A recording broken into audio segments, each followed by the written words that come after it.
Haere mai ki tēnei hui o te kaunihera o ngā roto o Rotorua. It's my pleasure to start our council meeting for Wednesday, 26th of November. Just a reminder to everybody that this meeting is being live streamed and recorded, and do want to acknowledge our local media in the room from Rotorua Daily Post, and also our interns who are joining us in the back as well. It's great to have you alongside us for this meeting. To open up our meeting with the karakia, I'd like to invite Councillor Wing. Thank you, Your Worship. Me karakia tātou. Tūtawa mai I runga, tūtawa mai raro, tūtawa mai roto, tūtawa mai waho. Kia tau ai te mauritu, te mauri ora, ki te katoa, haumi e, hui e, tā e ki e. Ngā mihi nui ki a koe, Councillor Wing. Thank you very much. I now call for apologies. I only have one from Councillor Maxwell, who is overseas representing our country as the great ambassador that he is. I'm happy to move that. Do I have a seconder? That's seconded by Councillor Patterson. Any other apologies today? No. I'll put that to the vote. All those in favour, please say aye. Any against? That's carried. Thank you. Any declarations of interest today? Nope. There have been no minor matters raised with the CE. There was a notice of motion that was put forward but did not meet the criteria, but we will wait until the agenda item where we discuss the night market if the councillor wishes to raise any concerns then. Councillor Lee? Thank you, Madam Chair. I did actually mention to the governance gentleman to your left that I did intend to raise a minor matter on this topic. Particularly it concerns where notice of motions that don't make it to the council table go to die, and it would seem to me in the principle of openness and transparency that the public should be able to see the notice of motion that didn't arrive, as well as the reasons why it was refused from making it to the table. I'll just ask governance to respond to that. Morning, councillors. Thank you, Councillor Lee. Just in response to that, if Madam Mayor, if we could take that as an action just to go away and investigate the best mechanism for that to happen. There are probably a couple of ways to do that, and if we could have some time to just seek best practice on how to present that publicly. Sure. Thank you very much. Thank you. There appears to be no other minor matters, and there were no urgent items that were raised, so we will go straight to the confirmation of the minutes. We have minutes for the 27th of August and also the 29th of October. These are on pages 6 and 20 of your agenda. If you don't mind, we'll take those together. Do we have a mover and a seconder? That's moved by Deputy Mayor, seconded by Councillor Brown. Any corrections? Oh, apologies, yep. Seconded by Councillor Wayne. Any corrections required for those minutes?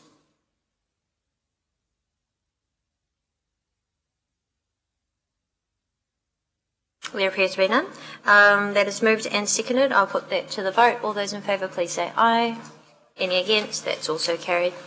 Thank you.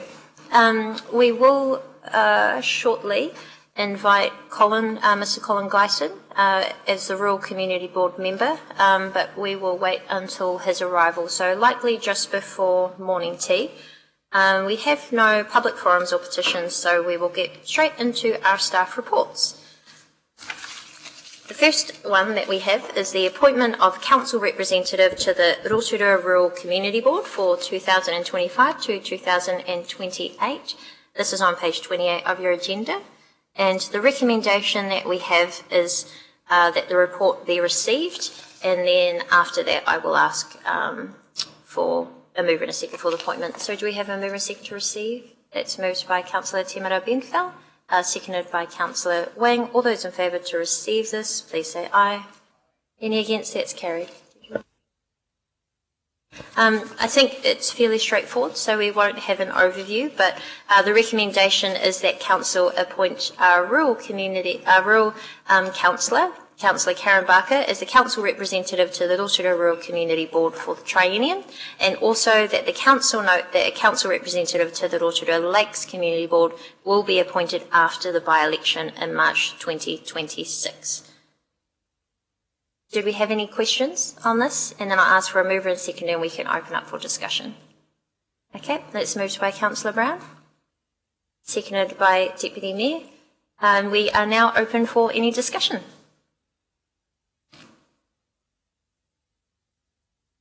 No, we're all very supportive, makes a lot of sense. And I do want to acknowledge Councillor Barker, the rural ward seat has been something new from last triennium, and it's just been incredible seeing the amount of work that she has achieved, and especially the amount of engagement across such a wide area to represent. So we have great faith and confidence in your ability to serve well also on the Rotorua Rural Community Board. Councillor O'Connor-Tate. Yes, thank you, Madam Chair. Just a point of interest. What is the cost of the by-election? Have we got a ballpark figure? Thank you, Councillor Morning. The estimated cost at this stage is around $30,000.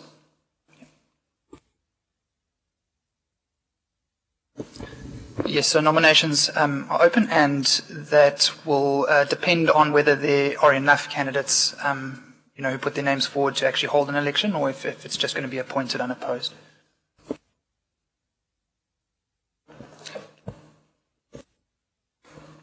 Thank you. So there appears to be no further discussion, so I'll put that to the vote. All those in favour, please say aye. Any against? That is carried. And Councillor Barker abstained, and congratulations, Councillor Barker. Okay, actually, now that we're on the note of the Rural Community Board, I might just invite Colin. So what we're going to do is we're going to get Colin to come up here, and he will read out his oath, and we will then sign.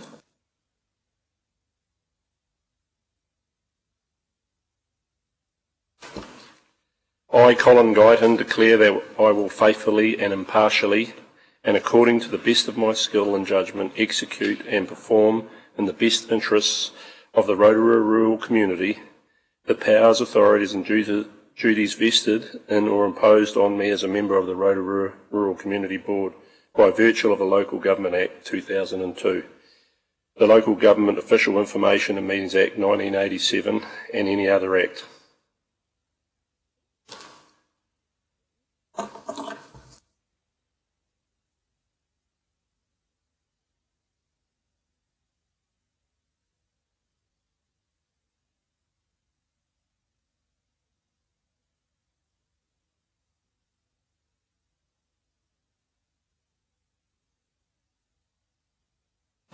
Congratulations to Colin, our newest member of the Rural Community Board. Thank you very much for joining us today to confirm that process. And great to have you on board, and we look forward to having Councillor Barker work alongside you all as well.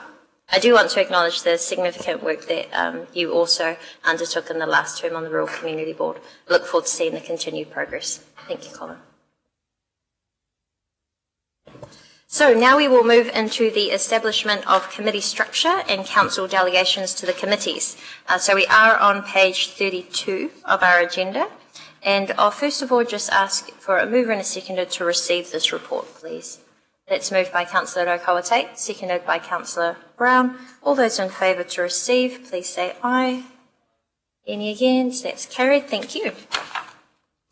So we do have a number of committees that we are seeking to establish, including an independent district licensing committee and also dog control panel.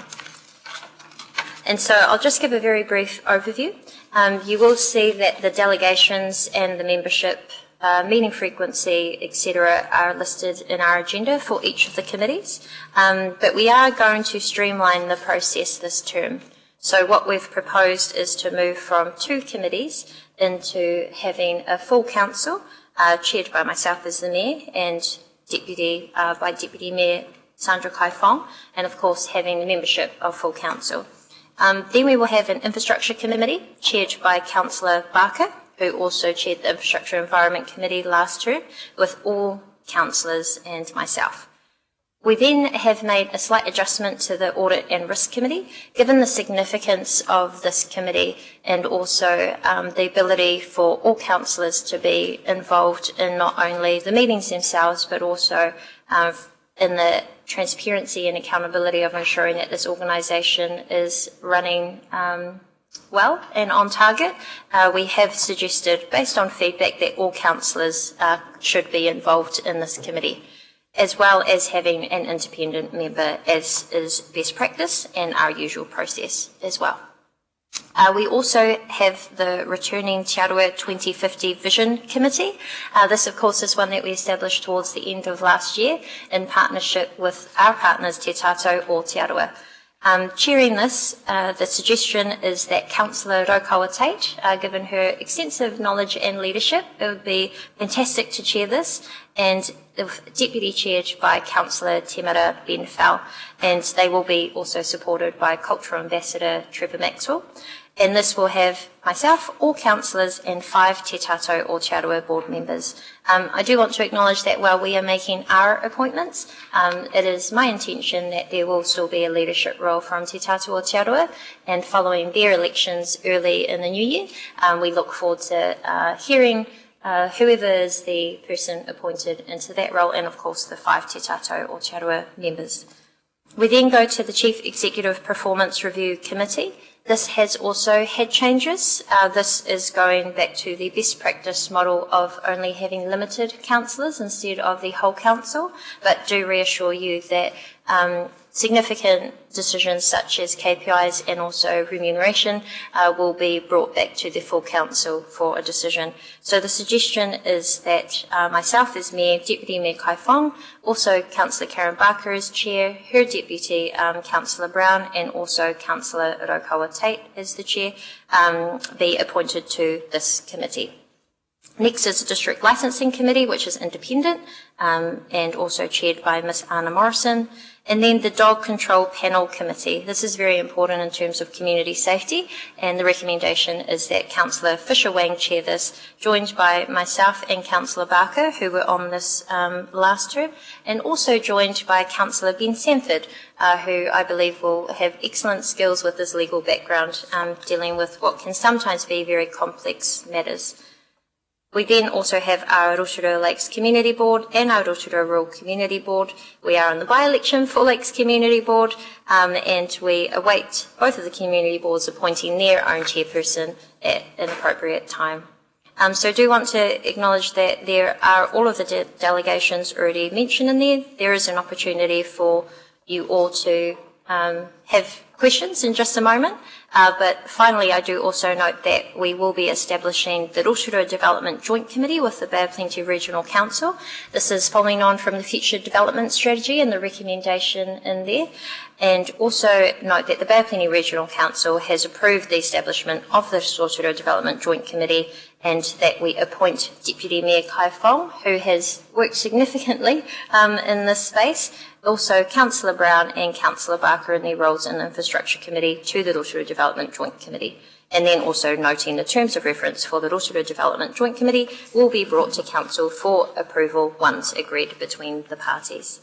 So there's quite a lot there, and we now open to any questions before I ask for a mover and a seconder, and then we open up for discussion. Councillor Lee. Thank you, Your Worship. Just focusing on the Te Aroha Vision 2050 Committee, I noticed that the number of members from Te Tātou o Te Aroha have increased from 4 to 5. Members co-opted onto the that committee. Is there any particular reason for that? My understanding is that is the same as what it was before, but perhaps because the chair of Te Tātou was listed as the co-chair at the time. I'll just look over. Is that correct? Yeah. So that's why, and we're just not sure yet who will take the leadership position. Okay, so according to my maths, 5 plus 3 in the Māori ward would make a significant majority for that committee. That aside, Will the members that are co-opted onto that committee be required to make a register of pecuniary interests, as elected members are required to do? Yes. But, Councillor, I will just warn you that judging people on their ethnicity and presuming that creates a majority is not very wise or respectful. So you're welcome Madam. to your comments, but I just warn that all members around that table will be acting in the best interests of the whole district. Well, just to clarify, Madam Chair, it wasn't me who voted for a Māori ward, which is a particular ethnicity that's recognised in government legislation. That's nothing to do with me. I'm just acknowledging the facts. Sorry, Councillor Lee, I will just correct you. The fact is the Māori wards are established based on electoral system, not based on ethnicity. Anybody can stand for or be on the Māori roll or ward. Sorry, point of clarification. Is Maori an ethnicity? Okay, Councillor Lee, do you have a question or Yes, we I will do move have on? other questions, thank you. Will the members co-opted onto that committee be required to make a public declaration, as we saw this morning from the Rural Community Board, to act in the best interests of the district? We don't do that for any of our committees, Councillor Lee, not our Audit and Risk Committee either, that also has independent people, but I do assure you that Te Tātou Rotorua do have a democratic mandate. They are also elected by the people of the various wards per se that they represent as well. Yeah, I recognise that they are elected onto their various boards, but they're not elected pursuant to the Local Government Electoral Act 2002. So the voting public of Rotorua don't get an opportunity to endorse them or otherwise. Madam Chair, if I could just say, I will be chairing that committee, and rest assured everybody will be making a contribution for the well-being and the betterment of the entire community as well, of Rotorua. Appreciate your comments, Madam Councillor Rokawate. Thank you. I do also... that will actually be a comment, so I'll end my question in there. Thank you, Your Worship. Thank you. Councillor Patterson. Thank you, Your Worship. Just for the benefit of the public who may be watching, who will have noticed that our regular committee structure has gone from 3 down to 2. Could you explain why we've lost the Community and District Development Committee, please? Yes, of course, and I wouldn't, my personal view is it's not lost, it's just fast-tracking it. So we know that our community wants efficiencies. We also want to see efficiencies here. The roles and functions and delegations of the community board, of the Community and District Development Committee have now just merged into council. And so we will take all of those items as usually would have come to separate committees, just to the one committee. We know that previously that was chaired by Deputy Mayor Kai Fong, and she has had quite significant involvement in a number of the strategies that have come from that. And as she is my Deputy Mayor and Deputy Chair on Council, it makes sense that we bring that into just one. But I will say we have actually retained the 3, because you have Council, Infrastructure Committee, but we've also created the Audit and Risk Committee to be a whole of Council committee. So again, fast-tracking and finding efficiencies while also prioritising the areas of importance and the priorities of this council, which we were very clear ensuring prudent finance and affordability was one of them. So we look forward to having contribution of all of the councillors.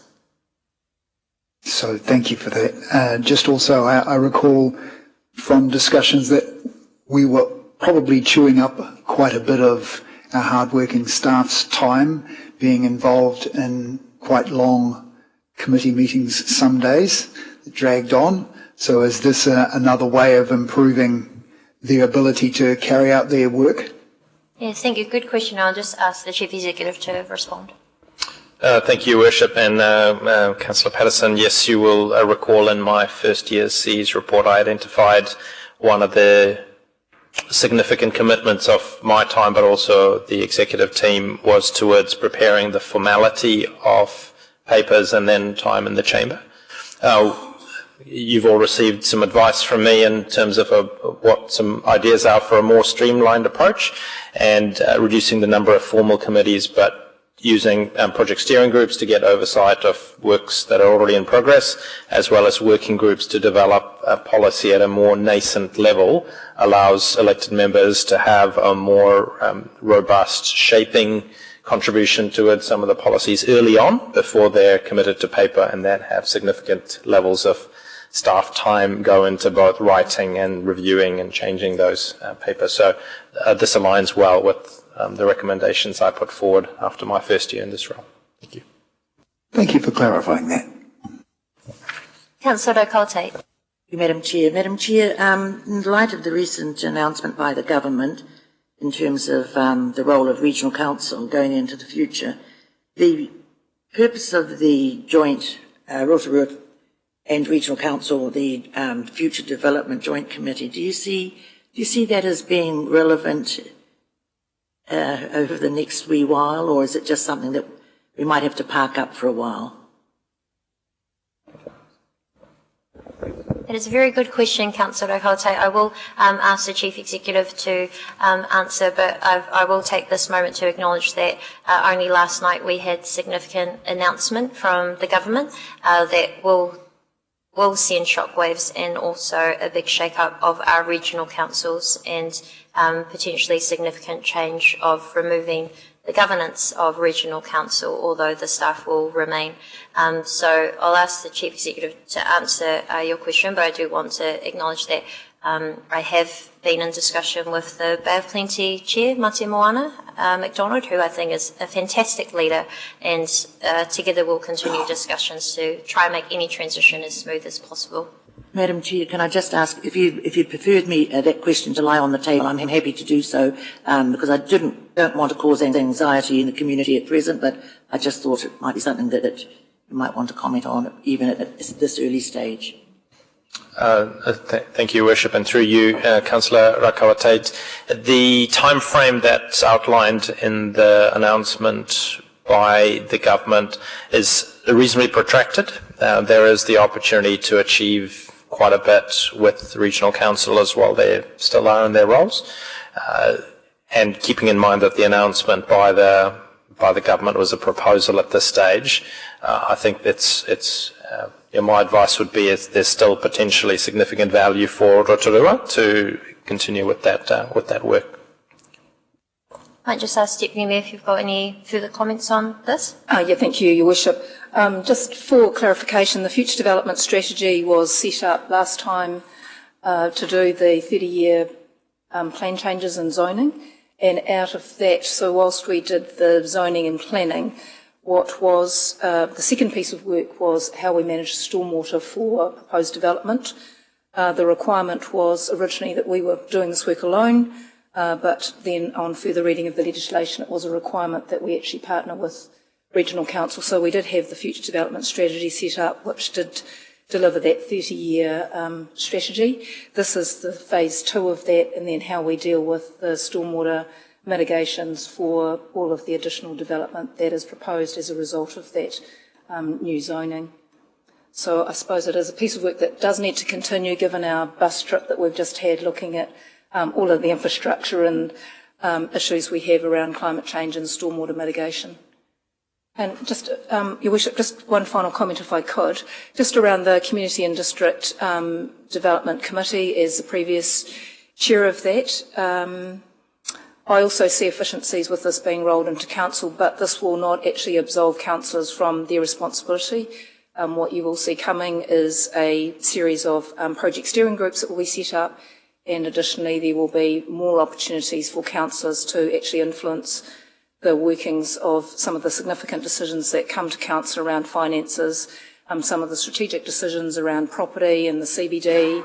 We've got parking decisions. So, there are a lot of pieces of work that are still coming that will require more input from councillors, but not necessarily in the formality of a council meeting, which is almost the end point of all of the work that we need to do. So councillors will be required to be doing more meetings, more workshops, more project steering group, more involvement with strategy and setting direction and things like that. And then by the time we get to a council meeting, all of that work has been done, and that's the final tick-off of, where that work finally lands. So it is an efficiency, but it's also making better use of councillor skills and input. And I think it would be beneficial for all councillors because there will be more involvement from councillors to be able to partake in the setting of the direction of the new council. Thank you. Councillor Patterson.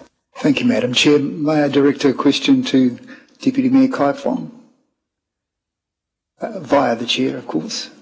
Just following up on your comment there, so you're talking about more PSGs. Is that just on top of what's listed here, or is this it? For the Mayor, in terms of the project steering groups, that's part of a council recommendation, but there will be some other suggestions coming once we regroup as councillors about how we will work together. Thank you. Yeah, thank you. And just to finalise the answer to that, working groups will also be introduced as we take on these projects. So as you're aware, inner city revitalisation, as an example, is a significant undertaking. Also, we will have the parking review coming up once tenders return, so that there will be a number of project specific that we would like to have more councillor involvement in. In the past, it has often just been upon the chairs of the committees, and we had taken on feedback from councillors wanting to provide more input into it and also be more involved in any engagement with community or key stakeholders. So we hope that you will find that helpful. Thank you. Any further questions? Nope. So there is quite a lot there, but I will, okay, I won't read out the recommendations again, but you do have, hopefully, if you can see it on the screen. Do you just go to point 4? So the recommendations that we need to approve. Point 2, that we affirm the following council committee structure and membership as follows. Point 3, that the council delegate the following duties, responsibilities and powers as per the Local Government Act. Those are the delegations that are listed. And also point 4, that the council, as mentioned up there. So I am happy to move that. Do I have a seconder? I'll open for discussion. That's seconded by Deputy Mayor. I'll just give councillors a moment to find their way. And any discussion on this item? Perhaps I'll just start and say that I know that there has been some minor tweaks to this, but it has been based on councillor feedback, and we are wanting to ensure that we can work in a very cohesive and constructive way moving forward this term, and are very open to take on feedback as we go throughout the term on what might work best if there are further changes needed. Okay, I will put that to the vote, and we will just ask for a show of hands, please. Hang on, sorry, Councillor Lee's looking a little confused. Yes, I'm just making sure, thank you for that, Your Worship. So we'll be establishing the committees separately, I assume. The committee structures and membership. Yes, so just a quick recap. We're doing Council, Infrastructure Committee, Audit and Risk, Rotorua 2050, C Performance Review, District Licensing, Dog Control, Rotorua Lakes Community Board, Rotorua Rural Community Board, and then the delegations. Okay, so and then just finally the joint committee. Okay, that being the case, and yeah, we will talk about the other entities next. That being the case, I'd appreciate if we could vote separately on the Te Arawa Vision 2050 committee, as I would be intending to vote against that one.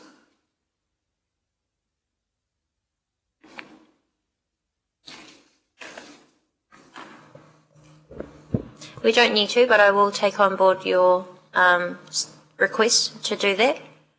So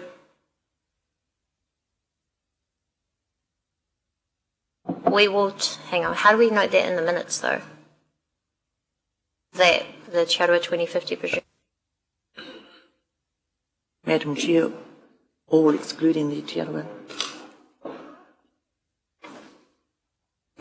Okay, perhaps it would be easier if we just start with the Te Arawa 2050 Vision Committee by show of hands, and then we'll take all the rest. And I'm just providing lenience because I do want you to be supporting those, to show support for the committees that you do support. Thank you, Your Worship. I do appreciate that. So I ask for a show of hands to affirm the council committee structure and membership for Te Arawa 2050 Vision. Are we going to have a debate first? Discussion? We're just moving it at this point? We just had discussion. Councillor Okawate? Yeah, I'm trying. I'm happy to move it anyway, Madam Chair. Thank you. I thought that was questions that we just had, so I hadn't moved by actually... Councillor Okawate, seconded by myself. And although we are putting this on as an additional recommendation, kind of on the fly, we'll open up for comments. I don't think we need any further questions. Please keep them respectful, Councillor Lee. As always, Your Worship.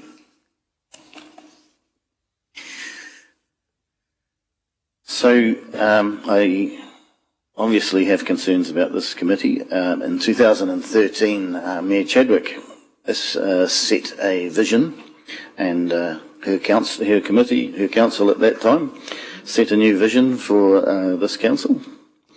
And again in 2017, Mayor Chadwick and the councillors at that time set a vision for the council, which became known as Vision 2030. To me, setting the vision is the most important thing that elected members can do.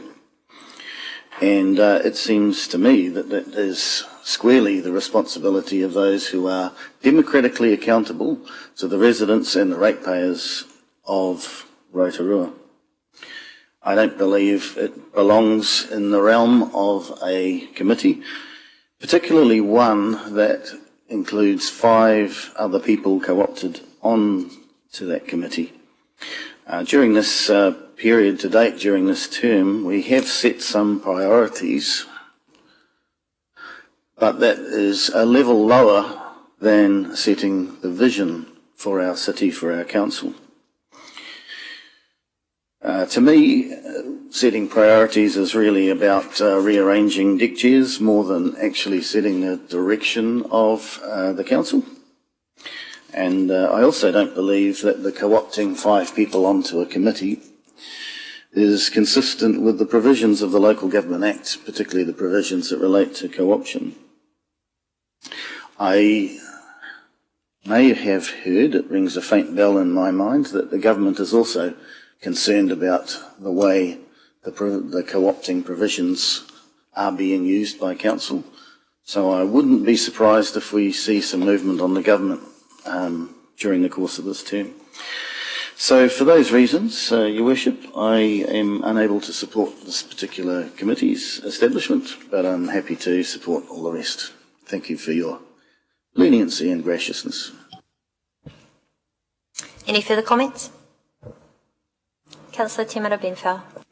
Tēnā, thank you, Your Worship. I just wanted to make comment, I suppose, on the importance of these forums for the society and the city in which we live. I draw attention to Section 14 of our Act, Section 14B, to give effect to its identified priorities and desired outcomes in an efficient and effective manner. Now, for us, under our current priorities, we legislated to give effect to our priorities, which are outlined in our long-term plan. Our long-term plan mentions our partnership with Te Arawa 43 times. 43 times it mentions that. Pages 8 and 9 outline very clearly our commitment to Te Arawa. The Te Arawa Partnership Agreement itself outlines very clearly our Council's commitment to partnership with Te Arawa.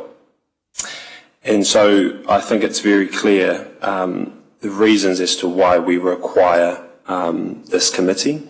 It's important for the very fabric of our community, and in taking into account the various parcels of land that create this city, including areas that are perhaps some of the most precious parts of our city. They all have whakapapa to the Rotorua Township Agreement. And so I think this committee in particular is critical to giving life to those to that partnership and to the commitment we should have to mana whenua, as well as our wider community. As Ngāti Whakau e Rangatira did 145 years ago yesterday, made that commitment to Rotorua to gift a massive swath of land that creates our inner city. So in terms of supporting the Te Aroha Vision Committee, I'm 100% in support of this committee, and I know the value that the Chair-elect will bring to that space, so I just wanted to make that comment. Thank you very much, Councillor Te Marabenfeld. That was very inspiring. Deputy Mayor? Thank you, Worship. Just in response to Councillor Lee, we are not working to the 2030 vision from Mayor Chadwick's term. We, as new councillors, set our new direction. We decided that we would set, in the last triennium, a set of priorities. We've set a set of priorities this time round. Whilst we haven't put a bunch of words together to say that is our vision for Rotorua, we are clearly thinking about what is best for the future, but also thinking about what is right for Rotorua for now. And so we are still working towards the current LTP 9 community outcomes, effectively the 9 community outcomes which cover a range of things from environment to planning to active spaces to mana whenua engagement, are all things that are vital for us to plan both for today and tomorrow, and whether you want to wrap it around and call it a vision, but as a way in which we are working together. So I'm supportive of the committee. Whilst we don't have a vision with those words around it, we actually do have a plan for how we're going to achieve these things for a better Rotorua for all. Thank you. Councillor Patterson?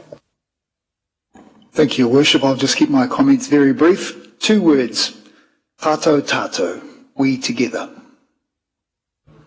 Ngā mihi nui, Councillor Patterson, and those, of course, are the words on which and the values on which this town was created on, and is on our emblem that is in the entrance to every door that we walk through into this chamber. So thank you. We will move on now. We have had a mover and a seconder. Just to clarify, this is only for the point that the Council affirms the following Council Committee structure and membership for the Te Aroha 2050 Vision Committee. I will just ask a vote is done by show of hands, please. All those in favour, please raise your hand. Thank you. Any against? That is carried. Thank you. We will now go back to approving the remaining Council Committee structure and membership. So those are all other decision-making bodies, the delegations, and the Rotorua Development Joint Committee. We had that moved by myself, seconded by Councillor Kai Fong.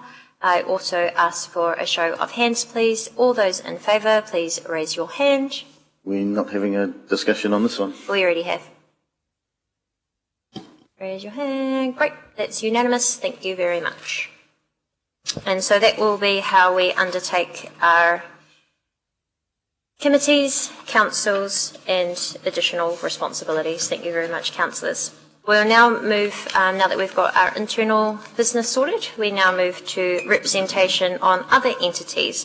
So these include working groups and protocol committees. So I will first of all just ask that a mover and a seconder to receive this Sorry, report. Your Worship. I should have mentioned this a bit earlier, just as we were voting on that last item. But I thought it would be a good time just to give thanks in memory of the former chairperson of the Lakes Community Board, who unfortunately, Phil Thomas, who unfortunately passed away during the election, post-election period. So which resulted in one of the vacancies in the Lakes Community Board. But just wanted to give acknowledgement to the significant amount of work that he has and advocacy that he has done for the Lakes communities, especially during some pretty tough times as well, but always remaining steadfast in his vision for a very connected and vibrant Lakes community. So just thought I would mention that if it can be recorded in the minutes. Thank you very much, and we will note acknowledgement of Mr. Phil Thomas and his contribution to the Lakes and our wider community. Thank you very much for raising that, Councillor Wing. So we are now on page 52 of our agenda, and I do want to just remind councillors we have an attachment in Stella as well, which outlines the nature of the relationship, whether it was vested or controlled by a Board of Trustees, whether there was a protocol agreement or a memorandum of understanding, etc. And also the recommended council representatives and a bit more on the background, the purpose, and of course the frequency on which they meet, which I hope has been helpful in your understanding of why we have these different entities. So we will just finalise the receiving of this. That's moved by Councillor Barker, seconded by Councillor Temera Benfell. This is just to receive it. All those in favour, please say aye. Any against? That's carried. Thank you. I'm going to provide just a brief overview of this. As has been mentioned already, we do have a number of protocol committees, but also a number of external committees and trusts on which we have councillors represent us for our council and also our district.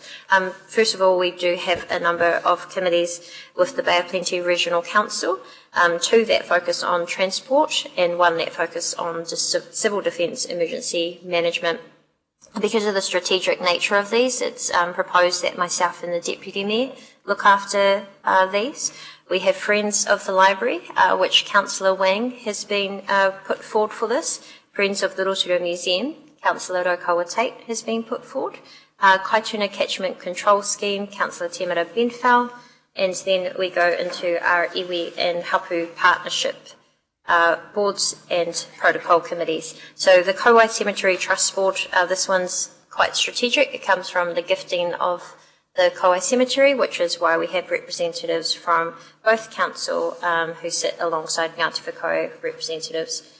We have a number of protocol committees, so I will take those as read, but I will just note that a number of those are based on protocol agreements that were part of a treaty settlement legislation process or memorandums of understanding. So quite formal in their establishment.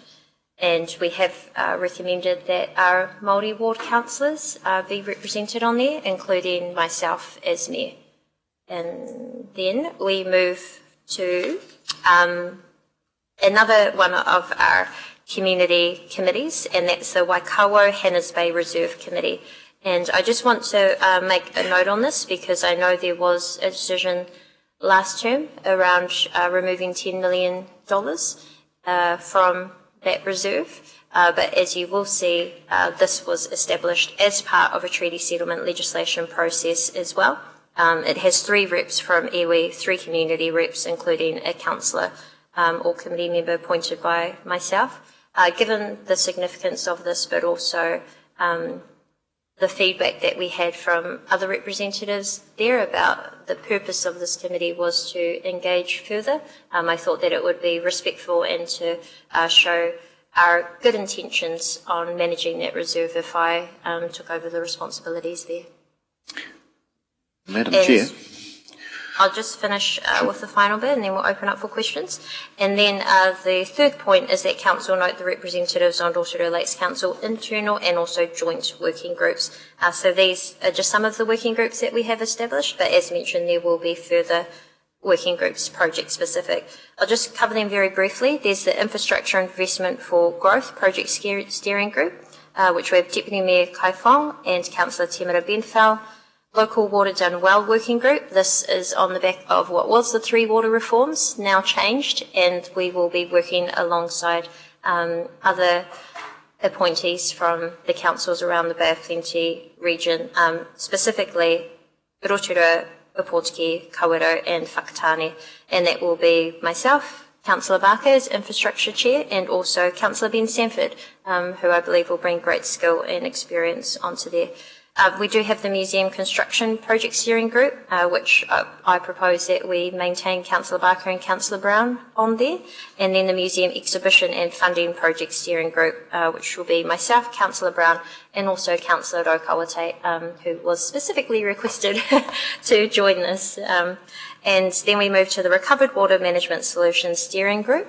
This is the one where we are working alongside mana whenua and community representatives. It will be myself, Councillor Brown, and also Councillor Temera Benfell. And then the Short-Term Rental Accommodation Working Group. We have Deputy Mayor and also Councillor Lee, who expressed an interest in that last term. And finally, the Wastewater Treatment Plant Project Steering Group, which we've put forward Councillor Ben Sanford and also Councillor Lee. I do note just a small change on the Recovered Water Management Solution Group. We have noted Councillor Brown as Chair, but there will be discussions, further discussions with the working group as both Councillor Brown and myself are open to others chairing if necessary and accepted. So I will ask for any questions, then a mover and seconder, and then comments. Councillor Lee. Yeah, just a point of clarification, Your Worship. You mentioned the Waikawa Bay Committee that we had pulled $10 million out. I think actually we paused spending on that, pending a future decision. So just clarifying the wording of that. Thank you for clarifying.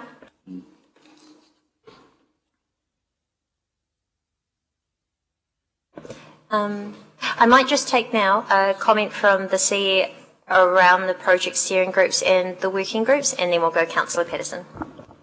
Thank you, Your Worship. I just wanted to clarify some terminology so we get it right, and I've noticed in different parts perhaps we haven't got it right either, so just for clarity.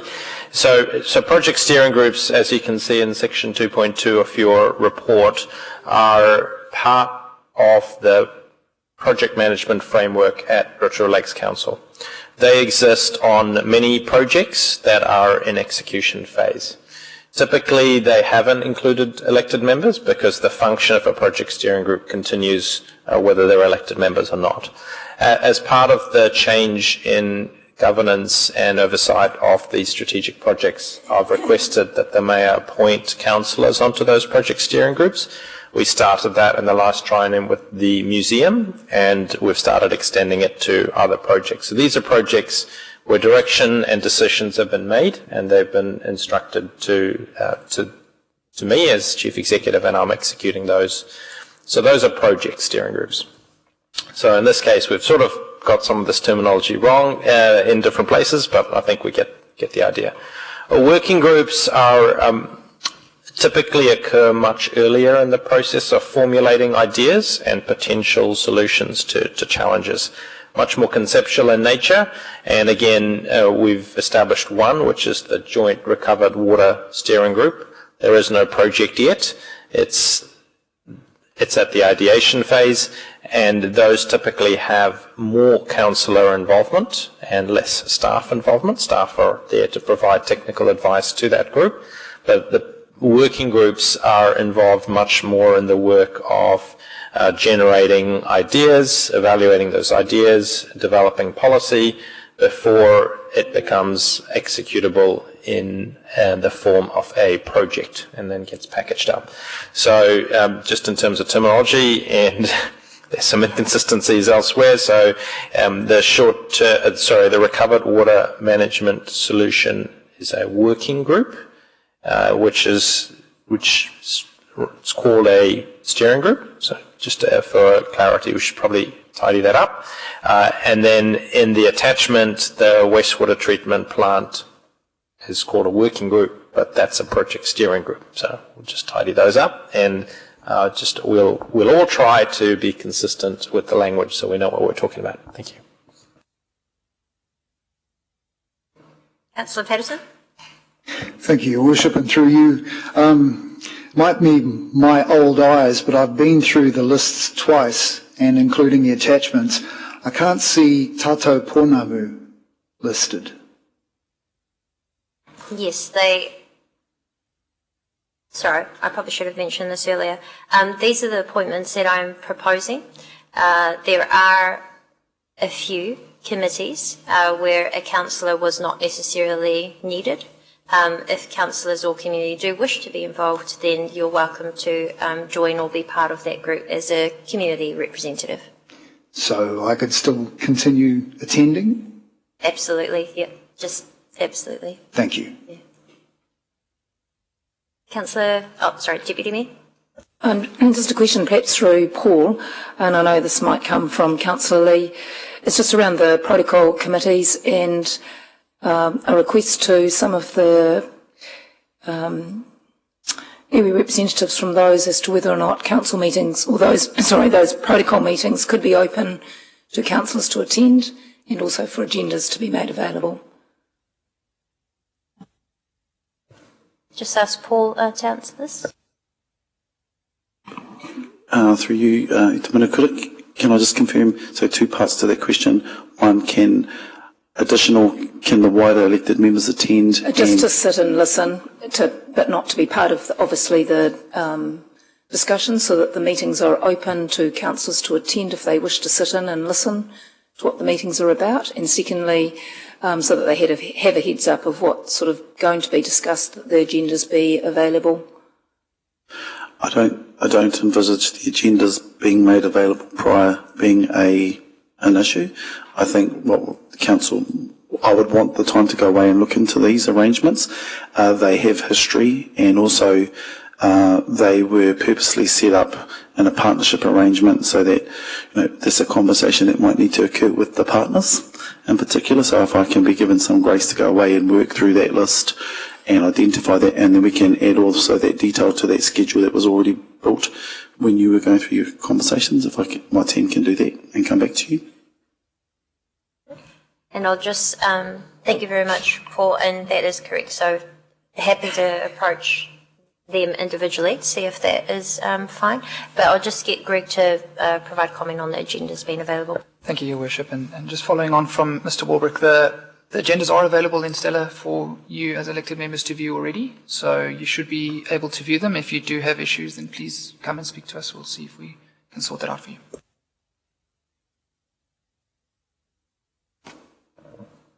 Councillor Lee. Thank you, Your Worship, and thank you, Deputy Mayor, for that excellent suggestion. I would go a step further, of course, and I'm interested in those agendas being made available to the public, not just to elected members. So I wonder if it would be helpful if we treated protocol committees separately from the rest of the committees, and we could perhaps leave the protocol committees on the table for so that we can come back to them, revisit them once we get the information back from Mr. Warwick.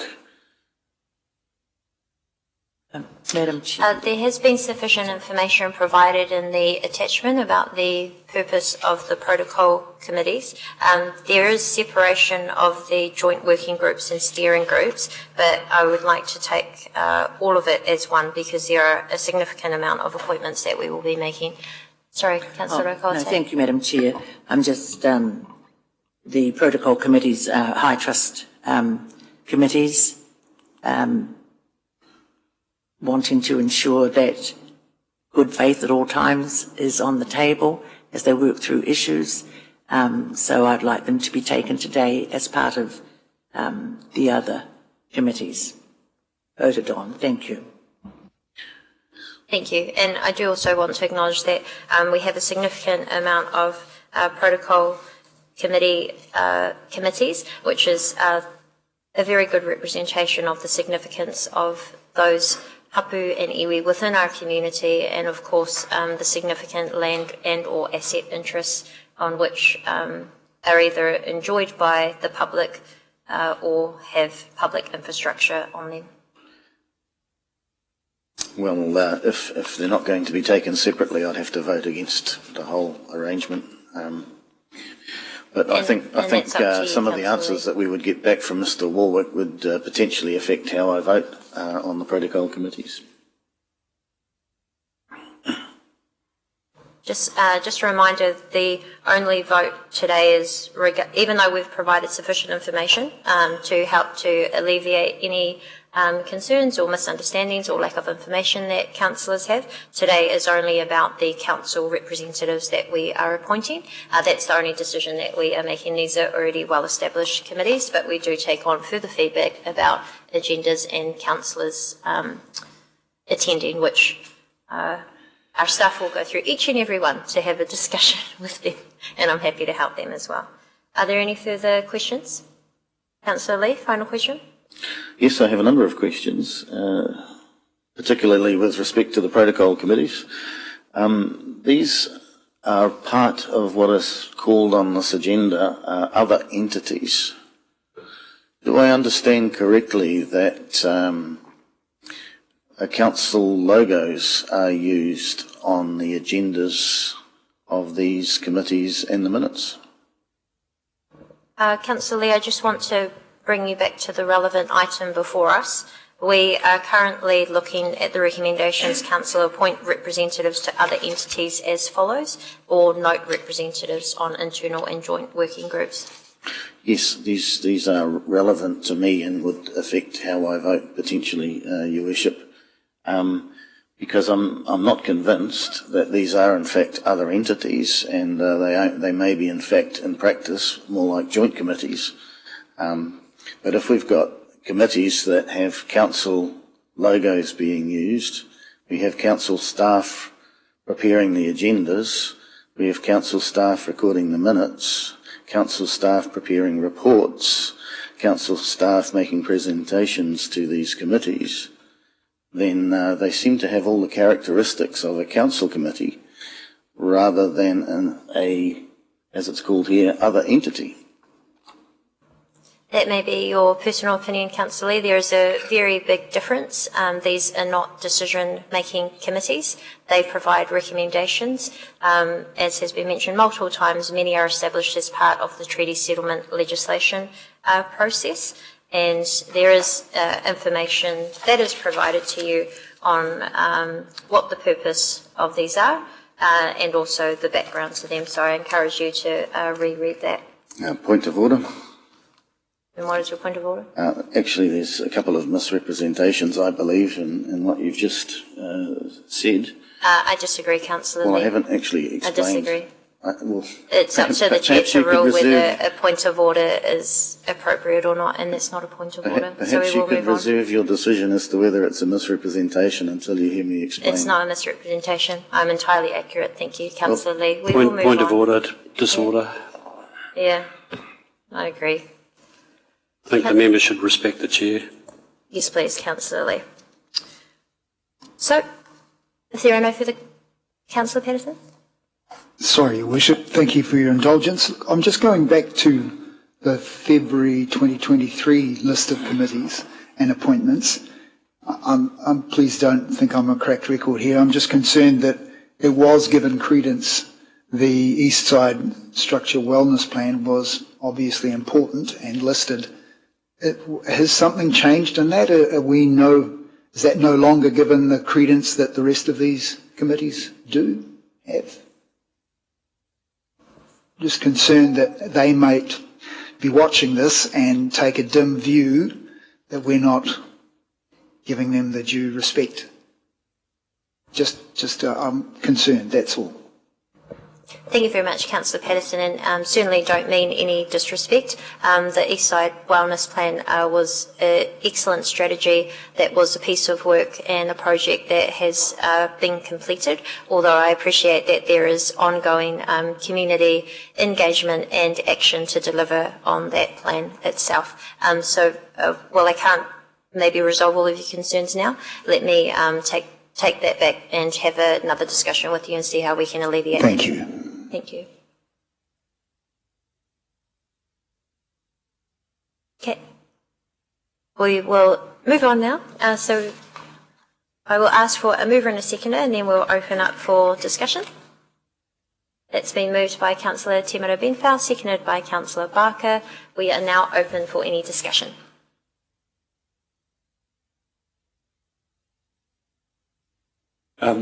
Just to note with reference to the independence of these boards, as an example, Kauai Cemetery Trust Board is a Māori reservation established under Te Ture Whenua, completely separate legislation to local government. Rotorua Settlement Trust is established under an Act of Parliament as part of their settlement, completely separate to council in its structure. Taurua River Iwi Trust, again established under its own settlement and own settlement legislation, a completely separate legal entity to council. And so the functions of many, if not of all of these groups, sit completely independently of council by legislation and by protocol, many of which will operate under their own, I know for a fact Kauai Urupa operates under their own legal deed as well, which sets out the way in which they operate as a trust and legal entity. Likewise, I'm sure with many of these entities emphasising their independence of council.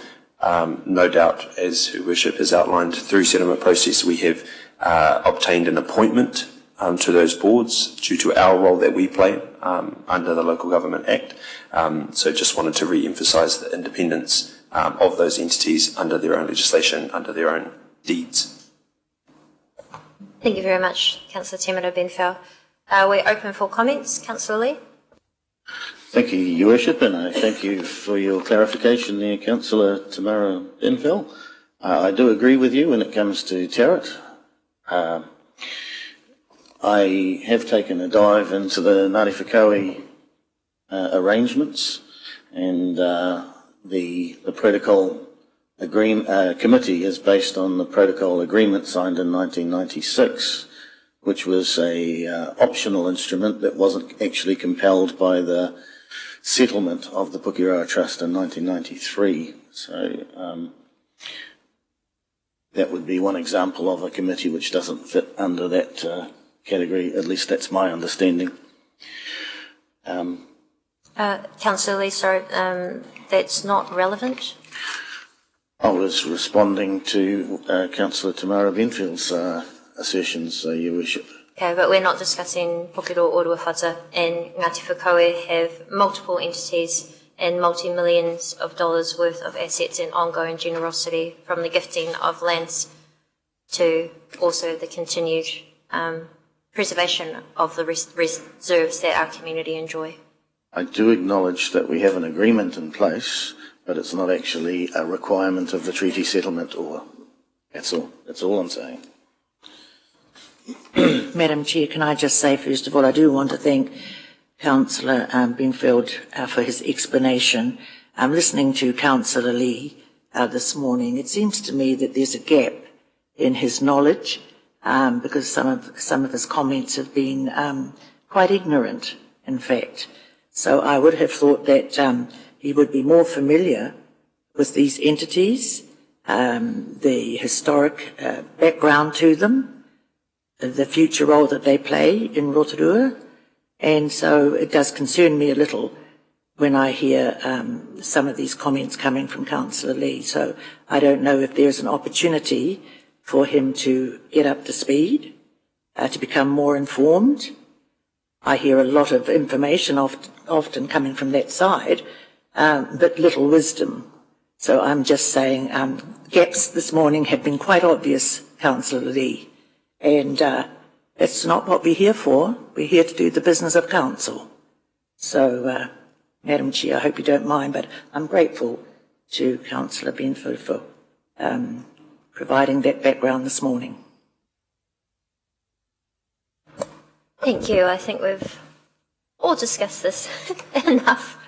And we will now put this to the vote. Thank you very much, councillors, for your comments. It's been moved by Councillor Temero Benfau, seconded by Councillor Barker.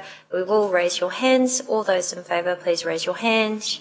Any that are against? That is carried. Thank you. And we might just note that we'll provide further information on other entities or something of the nature, Councillor Patterson, so we can make sure we get back to you on your concern. So we now move to additional responsibilities and remuneration. Now that we have established the committees, we can now look at the roles and, of course, what base salary and above salary remuneration may be. So first of all, can I please have and this is on page 68 of your agenda, councillors, can I please have a mover and a seconder to receive this report? Moved by Deputy Mayor, seconded by Councillor Brown. All those in favour to receive, please say aye. Thank you. That has been carried. And just a moment while I check something of government.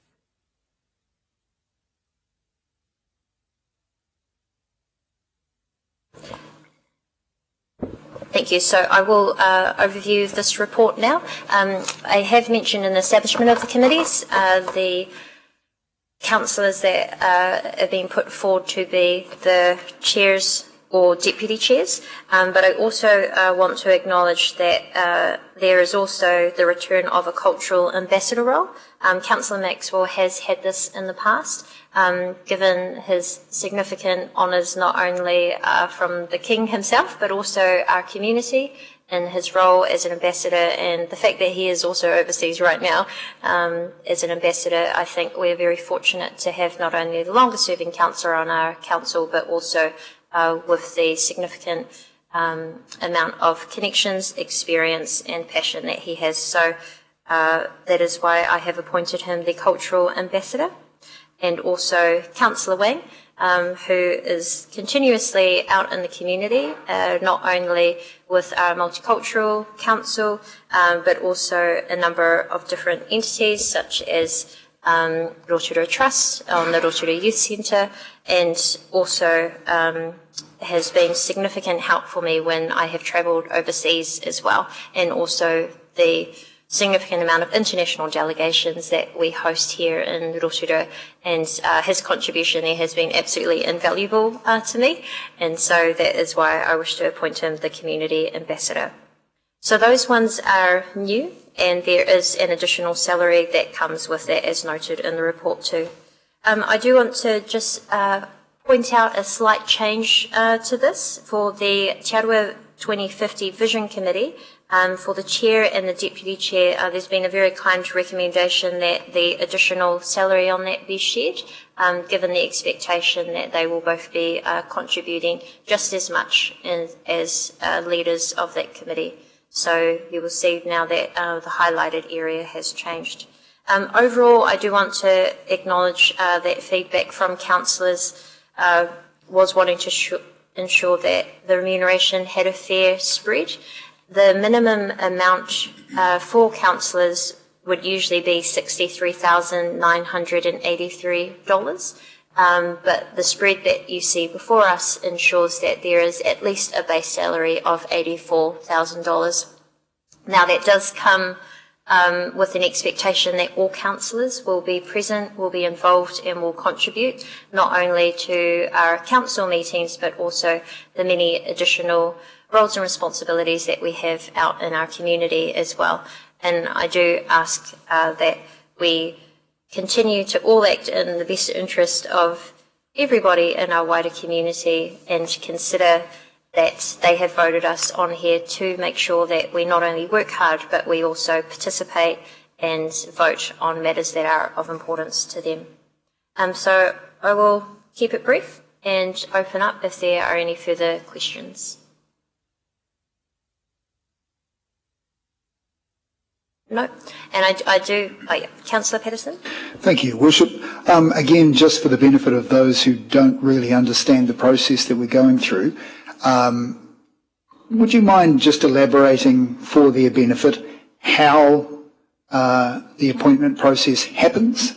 The fact that you are empowered under the Local Government Act to make these appointments as Mayor, but could you just explain how that works, please? Oops. Yeah, thank you very much, Councillor Patterson. What I might do is just start with Greg, who can explain how the amount is determined. Thank you, Madam Mayor, and thank you, councillors. So the Remuneration Authority sets a pool of funds that needs to be distributed across all councillors. This fund has to be exhausted. We cannot have leftovers.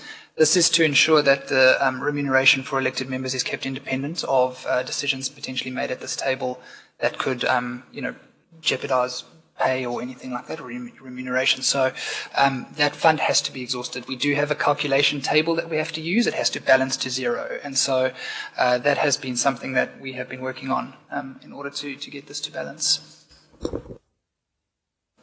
And yes, as Mayor, I do have powers under the Local Government Act to make appointments, but it is, and although I can provide a recommendation on the remuneration that goes alongside the appointments, it is the decision of the Council, so you do need a majority vote of the Council on the additional salary that's provided. Sorry, Councillor, and then just following on from that, once a resolution has been made today, we will then put together the paperwork and send that off to the Remuneration Authority, who then have to accept the submission from Council. Councillors will then be back paid from when that submission is, from the date of the elections. Thank you for clarifying that. And just one more point, again, for those who may be watching and who don't understand, this is not ratepayer funds, correct? Sorry, Councillor, this is ratepayer funded, but it is not something that this Council can set.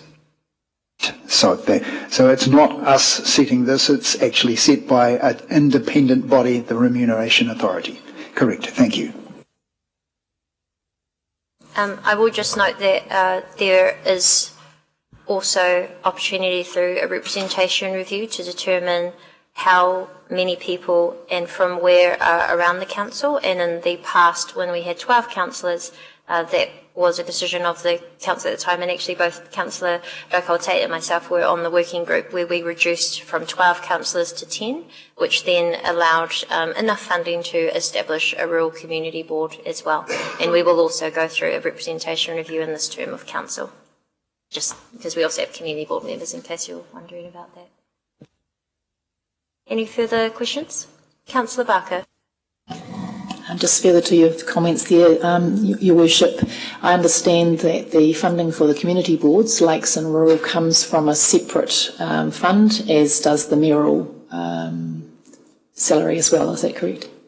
And that's set also by the Remuneration Authority? Yes, which is why I would not want to set my own remuneration. I think I'd be very humble in choosing that amount. But yes, the mayor's salary is determined independently by the remuneration, and it is always based on population and also the expected workload, which is why we see the bigger populations get paid more than small populations across the country. And sorry, I do need to just correct something that I said. The 63,983 that I was referring to as the minimum was the minimum amount last time. The Remuneration Authority did also increase the councillor base rate for this term to $75,750, as noted in the report. Okay, there appear to be no further questions, so I am happy to move. Can I ask for a seconder? Councillor Rotorua Tate. Any discussion? No. Oh, Councillor Temera Benfell. I just wanted to add a comment, Your Worship, for the minutes. I was really glad to see Councillor Maxwell's role as cultural ambassador as part of our appointments. I think his role, and not just as a cultural ambassador, no one else in all of New Zealand has such experience at their table. So I'm glad that we have elevated his position and his contribution, in particular, to the work of this council. So I think there is some sort of something we need to do within this triennium to acknowledge that. But I just wanted to note that for the minutes, in particular for Councillor Maxwell. Thank you.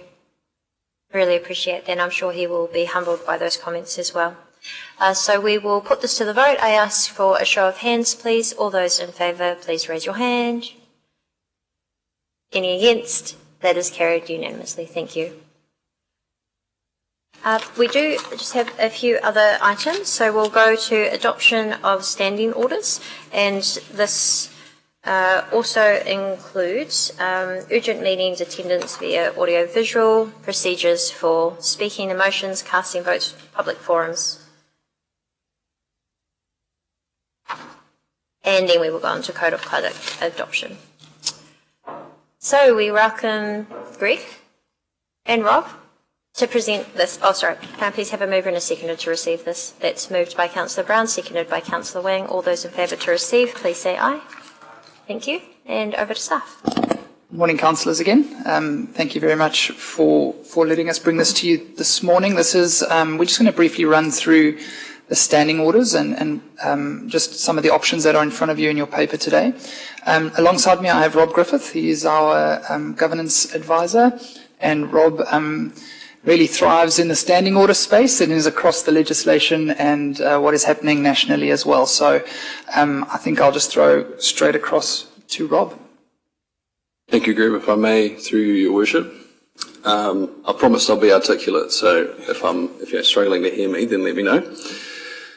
So for a bit of context, hopefully it's laid out in the report neatly for you all, is that we would usually review standing orders, but unfortunately, well, not unfortunately, but we've got the Local Government Systems Improvements Amendment Bill, which changes the game a little bit.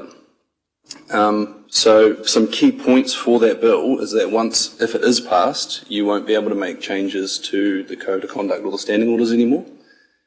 So the report recommends that we make some changes for you, or you review some of the standing orders that might be a bit more effective for you, and then we'll wait and see the outcome of the amendments bill. Interestingly, 2 days ago, the Select Committee's just released its amendment report. I was reading it last night, but there's no changes that would affect the decisions of this report, so we'll circulate that to you as well at some point. So cool, we'll just run through them. There's some information about the amendment bill. If you've got any questions, fire them through. The Mayor, as a member of a joint committee, was always part of the LGA, but I'm guessing there were some instances where a Mayor's attended a joint committee, but because they're not in the terms of reference for that joint committee, they're not allowed to be part of the quorum. So this amendment will just include that in the standing orders to make that clear. Pretty straightforward, but if you don't include it, it's not going to change the game at all. Urgent meetings was also always part of it, but it's been recommended by LGNZ to include it. You might have seen a couple of examples, for example, kaipara. Urgent meetings can be called for anything the CE deems as urgent, but only when there's been a recount or an election, because that delays the time in which you can confirm the full council. So it's very specific. So first one of sort of a deep consideration is the right to attend via audiovisual link. So this one's been back and forth throughout COVID. Where it's got to now is that you can either keep 13.7, remove 13.7, or remove all the clauses for audiovisual attendance. So the key thing to remember here is that clauses 13.8 and 13.16 are required for quorum and voting. So if you want to have someone attend via audiovisual and be able to be part of the quorum and vote, you've got to have those ones. 13.7 and recommendation C1 and C2 is more about how you want that person to be able to attend. Do you want them to just have the right to attend, or do you want strict requirements on how they can attend? Cool. So speaking and moving to motions is recommendation D1, DI, DII, DIII. And that's also already in the standing order. So all you'd be doing is just making the default option for your meetings. So again, it's all laid out in the report. Option A is considered the most restrictive. All movers and seconders and all speakers to motions can't move further amendments to motions. Option B only restricts the original mover and seconder, and movers and seconders have lost amendments. Option C doesn't restrict anyone. And important to note that even though you pick your default option now, during a meeting, with the permission of the chair, by a simple majority, you can choose a different option as well. Cool. And in the casting vote, the LGA, if you don't include it in your standing orders, the default's that a motion will be lost in the instance of a tie, but you're also allowed to include it in your standing orders. We've traditionally always had the casting vote, I believe. Public forum's a bit more exciting, a bit more of creativity and freedom here, because there's nothing really anywhere that says what a public forum should and shouldn't be. So there's examples in the LGNZ template and there's examples in the standards NZ template, and that's what this has been based off, all the options in the report. So option A, or FI, would have no change other than a sentence to limit it during the pre-election period, which is what the previous council had discussed. F2 is more about, models the LGNZ template, and you'll note there's it still excludes items that are on the agenda, but there's perhaps not as many restrictions that I know some councillors have raised that they would want included. III is more about the standards NZ version. The problem with just adopting the standards NZ version at this stage is that it's still out for consultation, so it could change when they come back and review that. But it's likely to be the version, if the amendment bill passes, that we would have. And then option D, we've taken the best elements of both and then excluded some things that perhaps might have been a bit too restrictive. So yeah, I think that's it. Any questions? Sorry, I think I'm just also wanting to note that any vote on today's standing orders require a 75% support in order to amend standing orders, which would mean that 8 around this table today would need to vote in support of these options in order to amend the standing orders. Thank you very much. So what we'll do is take questions on any of the items, and then we will go through and vote individually on them. So, are there any questions? Councillor Lee. Thank you, Your Worship. Public forums are, of course, near and dear to my heart, having brought the notice of motion that brought them to life, even though they were in our standing orders previously. But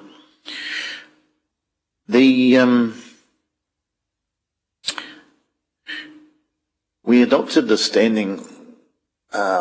We adopted a bunch of embellished rules together with standing orders about a year ago, didn't we? Which didn't necessarily reflect what the standing orders said. In particular, we put in a requirement that the public may not speak on a topic that was on the council's agenda.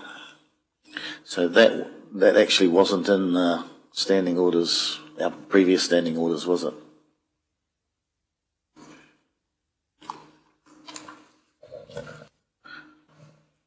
Just while they're having a brief discussion, it was part of the discussion when we were creating the standing orders at the start of the term. I don't think it was a year ago.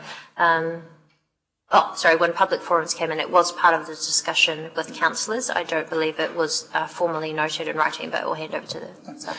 Thank you, Your Worship. So that discussion was almost 2 years ago. Really? Yes. Okay. And while that was a discussion around the table, it was not a formal adoption into the standing orders. And then we had subsequent discussions around that following that. And so there have been some instances where public forums have spoken to items on the agenda. Yeah. I think I'll save the rest for a discussion. Thank you. Any further questions? Councillor Deputy Mayor. Are we intending to have public forums just confined to council meetings or to all committee meetings? Which will, only be infrastructure? That would be a discussion for yourselves around the table. You can have them at both. That would be up to you. My suggestion is that we keep it with just the council meetings. As you'll see in the delegations of the infrastructure committee, that is very specific. And coming to a council meeting still allows the opportunity for people to raise issues that they have anyway. Councillor Barker? Thank you, Worship, and through you. Thanks, team, for the report. The hybrid version, does it also have the same restriction on not talking about items that are in the agenda, or not? Yeah, I believe so. So that would be page 93, is that one. And you'll see it says Public forums enable members of the public to bring items of their choice that are not on the meeting's agenda. Okay, thank you. Councillor Patterson. Thank you, Your Worship, and through you, thank you, Robert and Greg. Good to see you at the table, Robert, by the way. Option A, that does allow questions regarding items that are on the agenda, correct? I think the ambiguity is that it says not necessarily on the meeting's agenda. So it's about clarifying that, what exactly that means, whether it's not or it is or could be. Okay, thank you. And Councillor Sanford.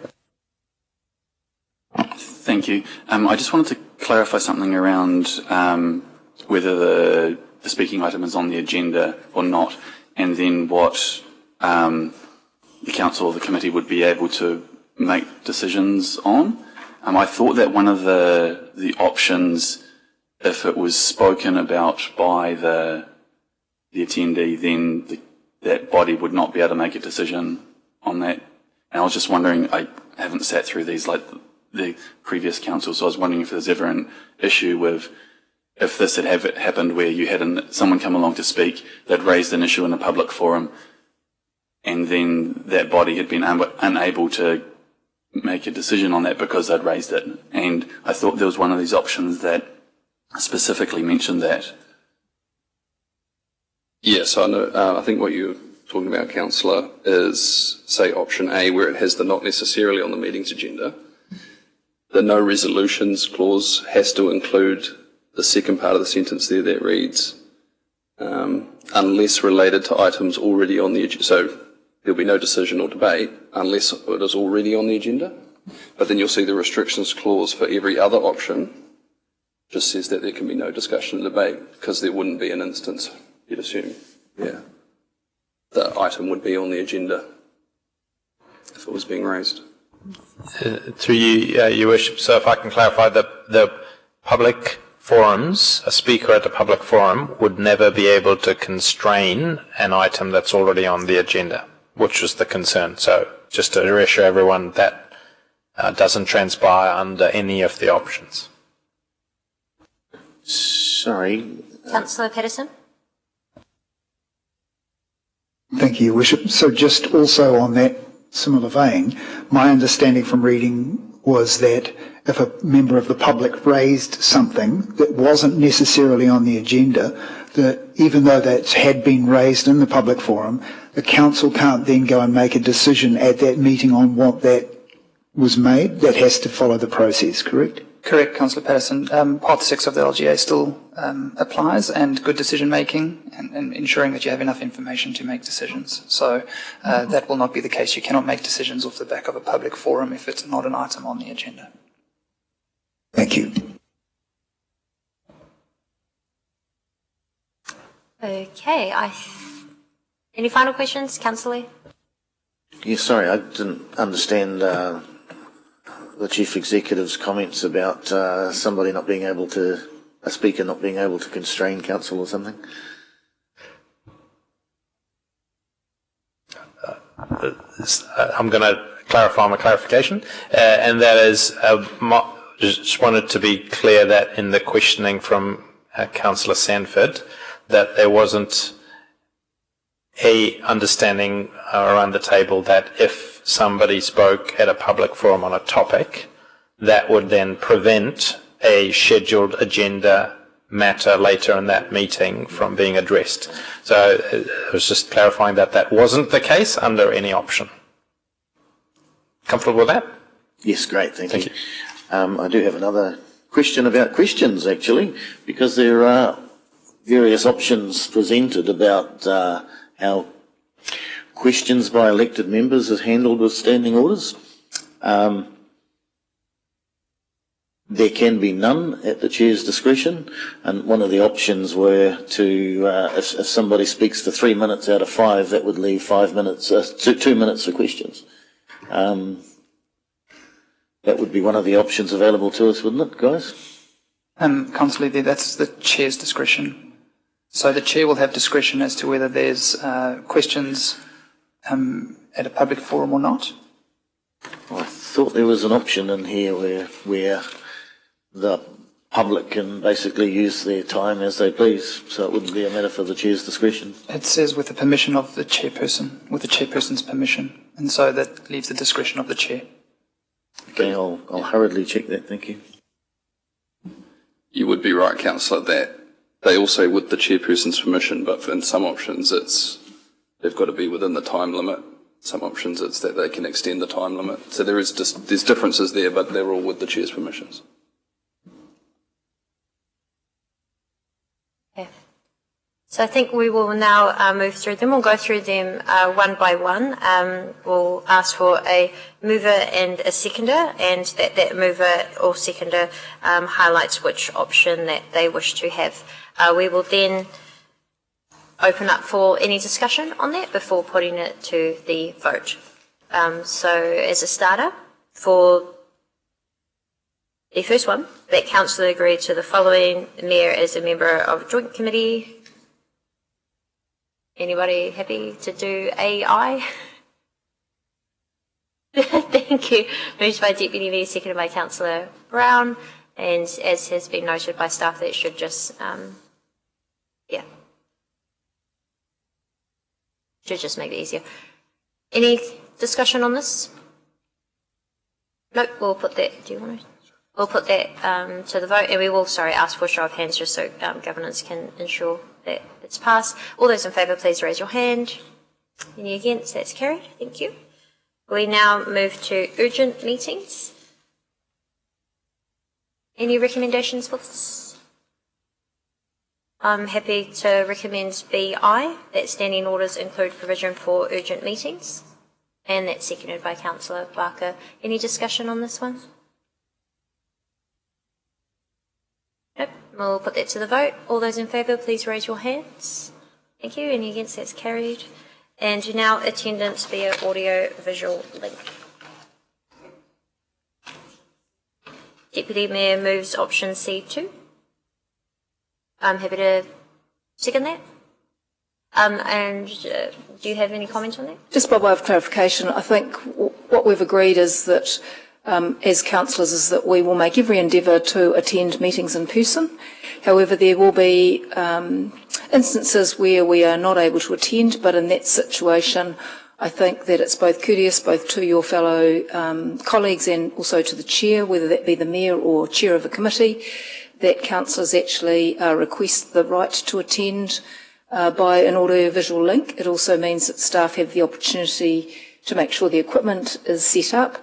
So if you know that, for example, you're going away on holiday, but you still want to attend a council meeting, then you request leave of the chair to attend.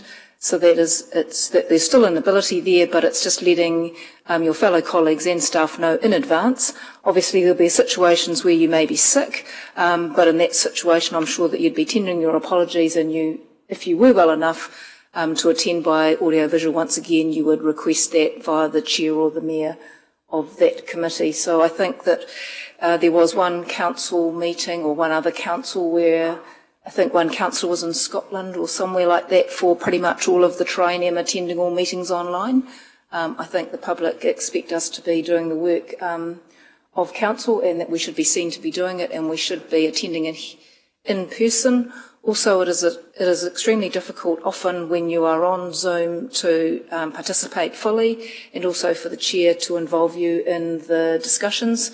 And also, I know there are some issues that we're still working through around quality of audio, and it often is difficult when you're sitting on a Zoom call for hours on end to actually hear and fully participate.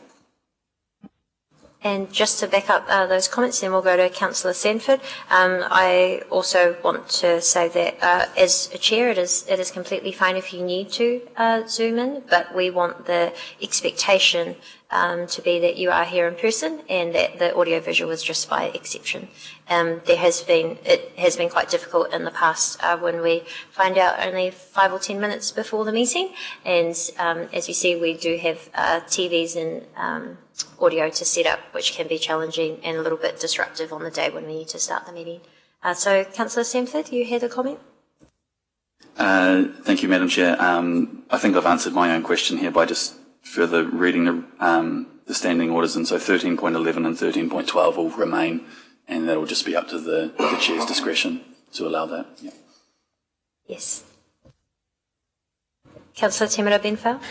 Just a question. Will there be, because I'm definitely supportive of the motion, but will there be an outline as to the length of notice, or just to guide councillors in the etiquette of that? Oh, it's 2 days. Oh, excellent, awesome, thank you.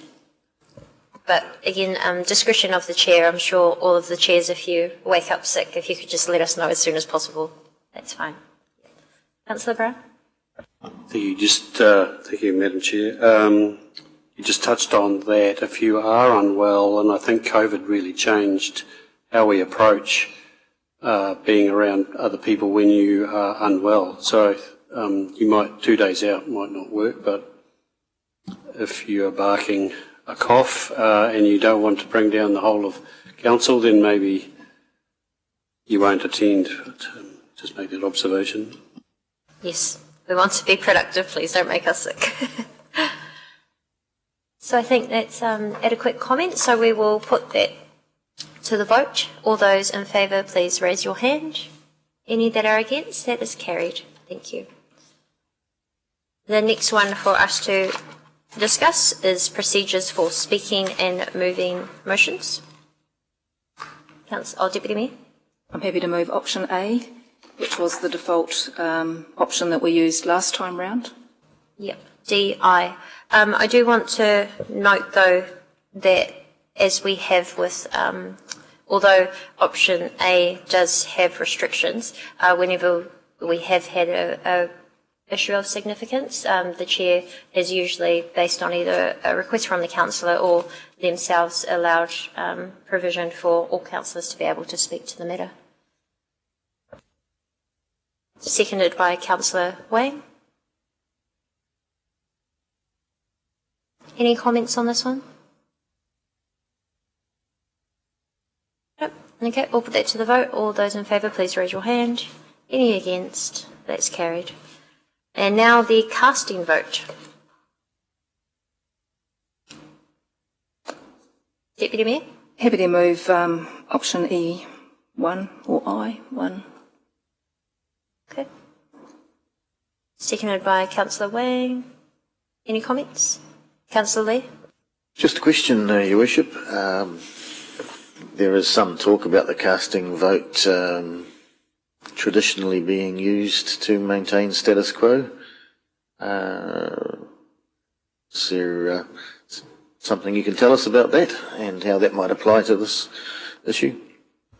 My understanding is it is best practice that if you don't have a majority in support, often the decision is to either remain status quo or, as has been mentioned, the automatic will be that it is lost. And that is often in discussions that I've had with other mayors or chairs who have been in a position of needing to use a casting vote. That's a reflection of obviously not overwhelming support to continue, so it needs to go back to the table, have further discussion, and hopefully come back and be in a situation where it doesn't require a casting vote. However, with statutory decisions, such as adopting a long-term plan, that might be treated differently where, well, I suppose that's going to be not maintaining the status quo, is it, or is it? I can't answer theoretical, but I will just say that I can give you my assurance personally that casting votes will only be used when necessary, and I do usually support, you could probably go back and see whatever casting votes I've ever done, that it remains status quo. But I will just also remind councillors that we have a table of 10, and the casting vote is really the icebreaker to make sure that if it is a tie, that the mayor or the chair, as the leader of the meeting, has the ability to make sure that a decision is made and that the council can move on. Councillor Patterson?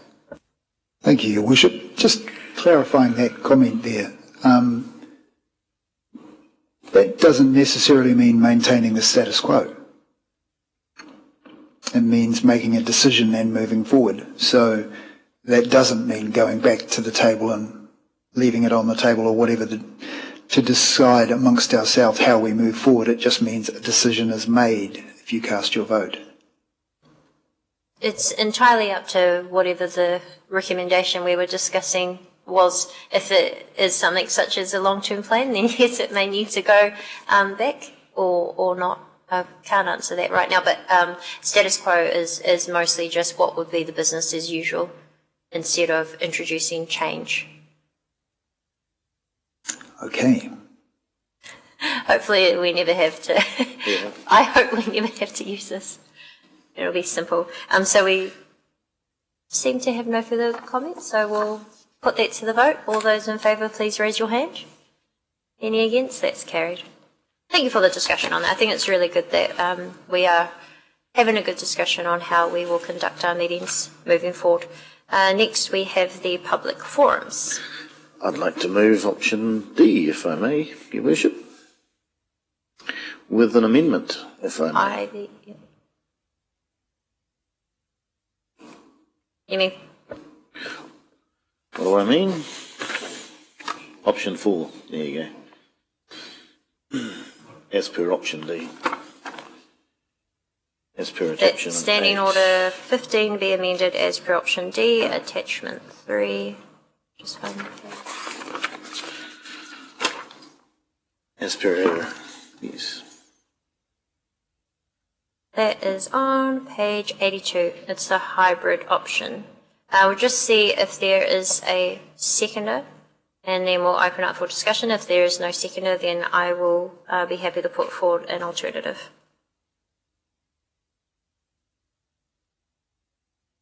I'll just give councillors a moment to get to it. And while they are getting to it, this option combines elements of LGNZ 2025 standing orders, standards NZ's draft, further includes provision to not hold public forums during the pre-election period.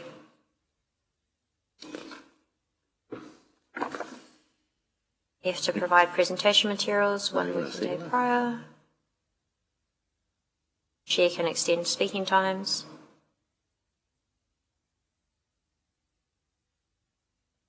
And speakers are allowed to repeat views heard earlier by another speaker, and doesn't restrict speakers in contravention of council policies or legislative requirements.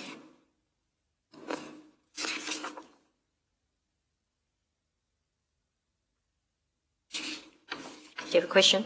Question. Yeah. Please, Your Worship, thank you. Through you. Just clarifying around this number of speakers that may speak on a same topic. It says only 2 on the same topic, is that correct? So, just...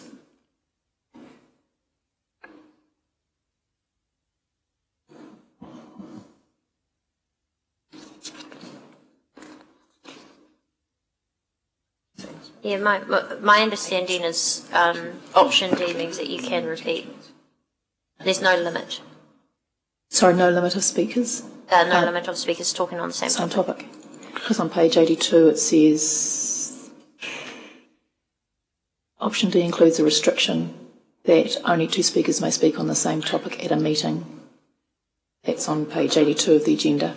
Yes, and that's backed up on page 93, which is the wording for the standing order as it would be.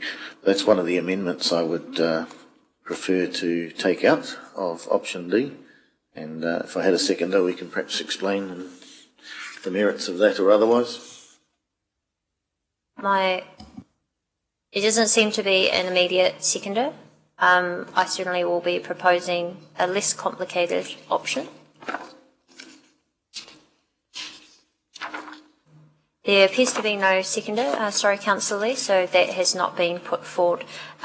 What I would like to suggest instead is move that Standing Order 15 be amended as per option B, attachment 6, that's F2. And I also want to note that I believe this should be only council, so not committees. It's seconded by Deputy Mayor.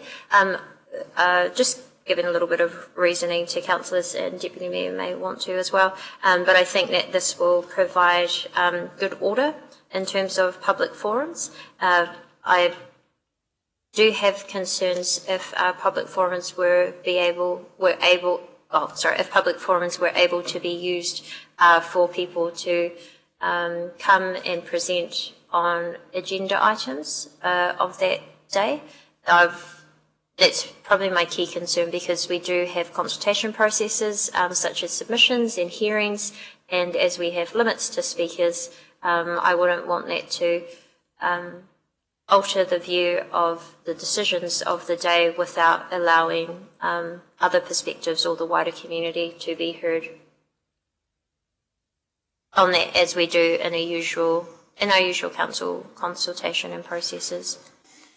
So that has been moved and seconded. Just clarification, sorry, Your Worship. Can we just amend that wording? Because I think you mentioned that you wished it to be at council meetings only, so it should be Standing Order 15, Option 6, to be held at council meetings only, should be added into the motion. Thank you. If it helps, page 89 is attachment 6.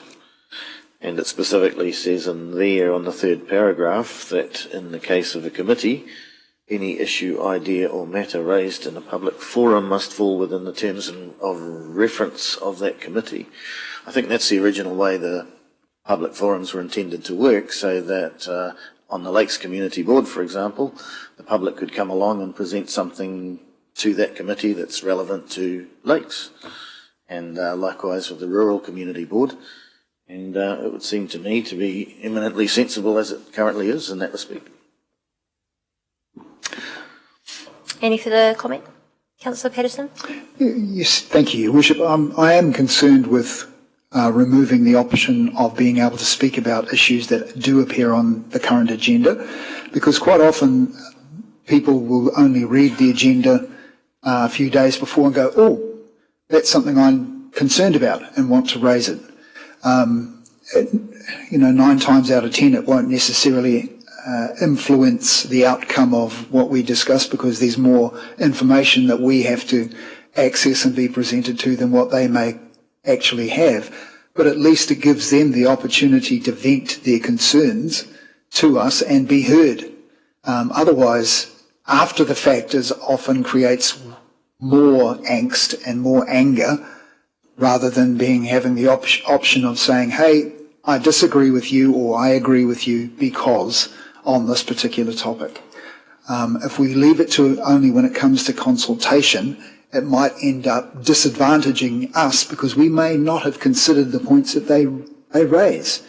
So if we could get it out in the open firsthand, I think they'll feel heard. And I think that's, in my personal opinion, is that some of the negative feedback that we get from our voters and our residents of Rotorua is that they don't feel heard.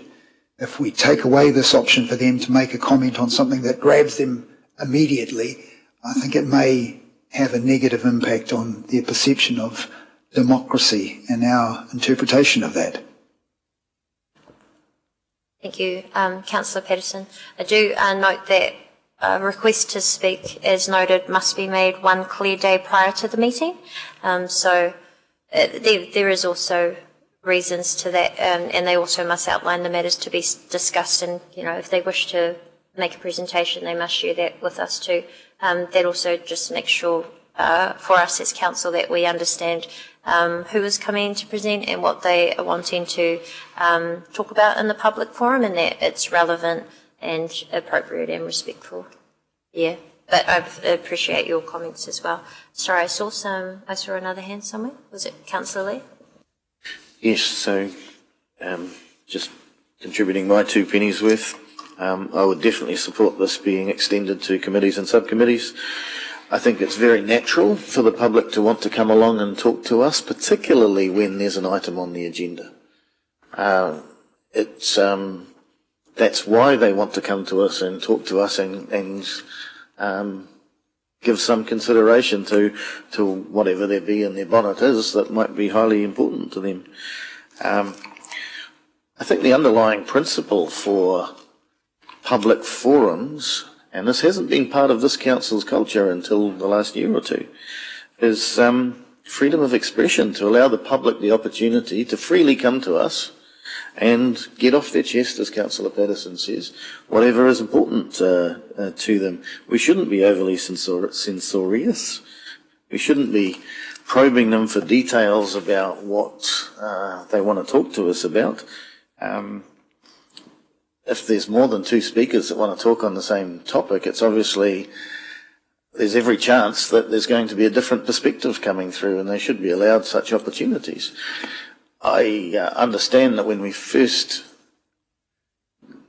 took on public forums, we were all a bit nervous about how it would pan out. Well, we've got, I'm told, 2 years' worth of hindsight to rely on now, and we haven't had any dramas. We haven't had the public upsetting any apple carts. They've all been very well behaved and conducted themselves admirably, I think. So I would be in favour of any amendments along the lines that I've mentioned that would allow the maximum amount of freedom of expression. Thank you. I'll just ask if there are any final comments, and then we'll allow the Chief Executive to respond, and then I'll make a final comment as the mover. Councillor Sanford. Thank you, Madam Chair. I just had one question about the proposed, I don't know if it's an amendment or the proposed motion here in terms of it only relating to council meetings, to be held at council. So we would only have public forums at council meetings. So that would be a change from what we allow at the moment, because we allow, in the case of a committee, subcommittee, local or community board, we allow public forums there under our existing rules. So are we limiting that? Is that the idea? I'll just allow Greg to respond from governance perspective. Thank you, Madam Mayor. Thank you, Councillor Sanford. So this recommendation that is put forward, the intention is to only hold this at council meetings based on the order of agenda that has been adopted by this council previously. The standing orders themselves will reflect what is in the standing orders there, but the order of business that is adopted by council as part of the standing orders reflects only council. So community boards and such like will have the opportunity to have public forums at their meetings as well, because the standing orders will reflect that at the subcommittees. This council, currently as the standing orders are written, their order of business that they have adopted previous term, is that this will only be at the council meetings. So, sorry, in order to change that, you would need to readopt an order of business for the committees to incorporate that as well. Greg, that would result in... Sorry? Do you have a question? Yes, I have a question. Just following Please raise your hand, Councillor Lee. My apologies. So, the way you've explained it, Greg, there would be a conflict between the standing orders and the order of business. Surely it would be, the better approach would be to amend the standing order that we have here on page 89, attachment 6. And if there is a desire to preclude the Infrastructure and Environment Committee, for example, from having public forum, then it would be a case of removing the third paragraph from the standing order. Wouldn't that be the tidiest solution? Yeah, that's not what has been proposed, but there could be an option. Sorry, any final comments? Then we'd put that amendment to the vote? No, they've already spoken. I'll let the seconder make a comment, then I'll go to the Chief Executive, and then I'll finish this off with the right of reply. Thank you, Worship. Just noting that public forums are only one option for our general public to make submissions to Council. So we have consultation, whether we do it through engagement in person, whether they do it online on Participate. whether they make comments on social media, whether they talk to you personally as a councillor. This is just one opportunity. For those important things, we also have hearings where the public are entitled to make both written submissions and to also appear in person to make those submissions orally. I know from when we were making grants when I was on Rotorua Trust is that you would not make a grant application on the day in which people made submissions to you, because you then haven't had the opportunity to fully consider it, and you often can be swayed by arguments because you've just heard of something 2 minutes before you're actually making a very important decision. The other thing is that the proposed option was working well last time, as been indicated by Councillor Lee, so I see no reason why we need to change what we were doing previously. It seemed to be working well. There was an opportunity for the public to come and present if they so wished, and given that it didn't seem to be a popular form of engagement with us, we're spending a lot of time talking about public forums, and I'm happy if we could put this now to the vote. Point of order, Madam Chair. Yes. What is your point of order? Misrepresentation, and I'm not pointing the finger at you. Option A is the current status quo. This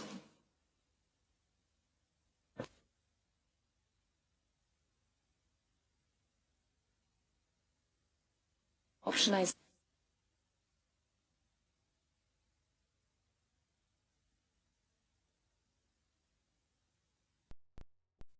Sorry, just to clarify, the option B was, as has been mentioned, there was discussion about the limitations and in particular the not having speakers present to the same, present on the same day to an agenda item on that day.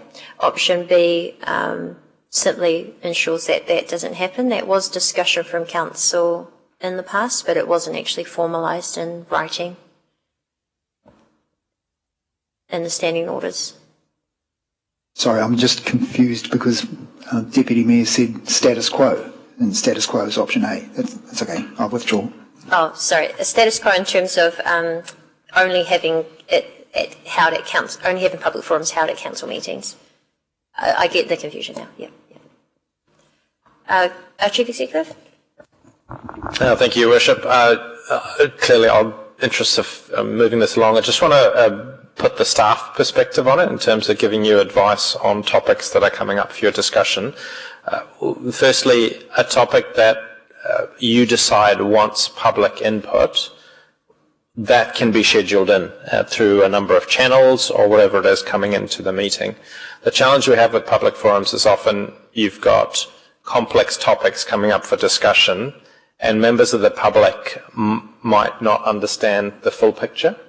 They might speak at a public forum, and in a public forum, staff have no ability to either correct the record on mistakes they've made in terms of interpreting facts, because we've got no right of reply at the time, and clearly that's not the intention of it. When it then comes to the matter, if there are questions that have come out of the public forum, we're in a position of scrambling, trying to provide you with advice on what has come up. And so from purely from that perspective of giving you advice on papers that are complex, have had time gone into them to consider various perspectives, it is challenging when there's a speaker on a topic and then it may be minutes or an hour later where elected members are rightfully asking staff to respond and react to those, and it's sometimes quite challenging for us to do that because we can't prepare. Thank you. Thank you. And then just finally, briefly, before I put this to the vote, I do want to acknowledge that community consultation would have or should have already occurred before we make a decision, especially if it has significance to our community. That is part of our usual process, and I do encourage our community to continue to engage with us in the many ways that they already do. I know we're constantly bombarded with emails, even at the grocery store. Our community certainly knows how to get in touch with us, and I'm sure they will continue to. But I do also want to acknowledge that public forums is only one way to engage, and it's not necessarily a way that's accessible to all. Not all people have the flexibility within their work or their family life to come at the start of our meeting, and also some people simply do not feel comfortable sitting in what can feel like an intimidating environment, and we know that in terms of decision making, we want to ensure that all people that need to share their views feel comfortable to do so. So we will continue to find other ways to do that, but I am glad to have public forums with the recommendation that they just have it in council meetings. So we will now put that to the vote. That's been moved and seconded. All those in favour, please raise your hand. Any against? That is carried. And we will now take a break.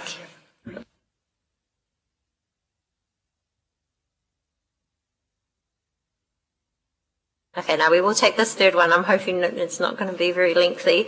That council, there is the final recommendation in this lot that council adopts standing orders for the 2025-2028 triennium as per attachment 9 with the amendments and conclusions as per above. And that will just conclude this discussion.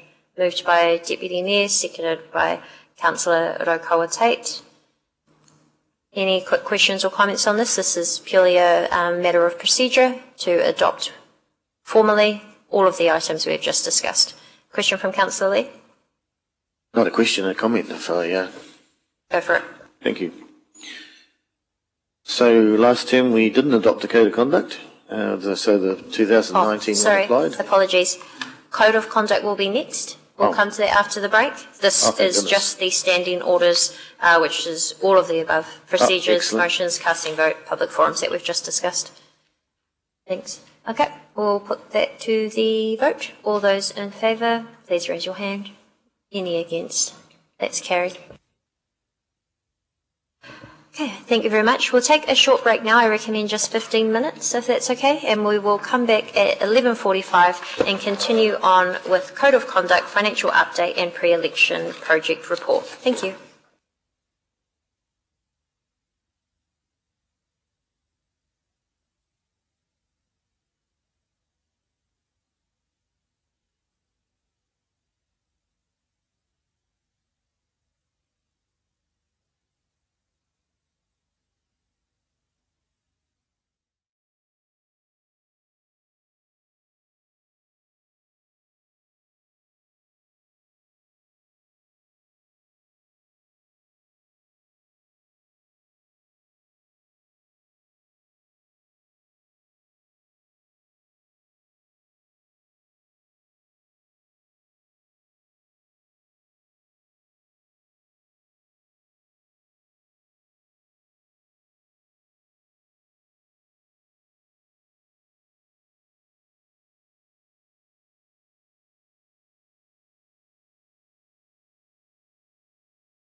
So katoa, welcome back. Thank you for that brief break. So now we are into our Code of Conduct adoption. Then we will go to financial update, pre-election period project report, and then adopt the confidential minutes, which hopefully we can just do without going into confidential. So we are on page 95 of our agenda. Can I have a mover and a seconder just to receive this report? It's moved by Councillor Barker, seconded by Councillor Lee. All those in favour to receive, please say aye.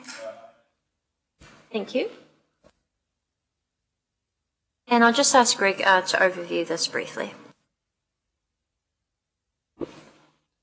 Good morning again, councillors. The paper in front of you today is to adopt a standing code of conduct. The 2019 code of conduct that current council is currently under.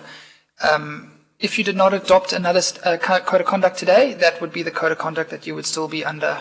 The options that you have today in front of you is to adopt the LG&Z code of conduct template, which was done in 2022, and a large proportion of councils have adopted that over the last triennium.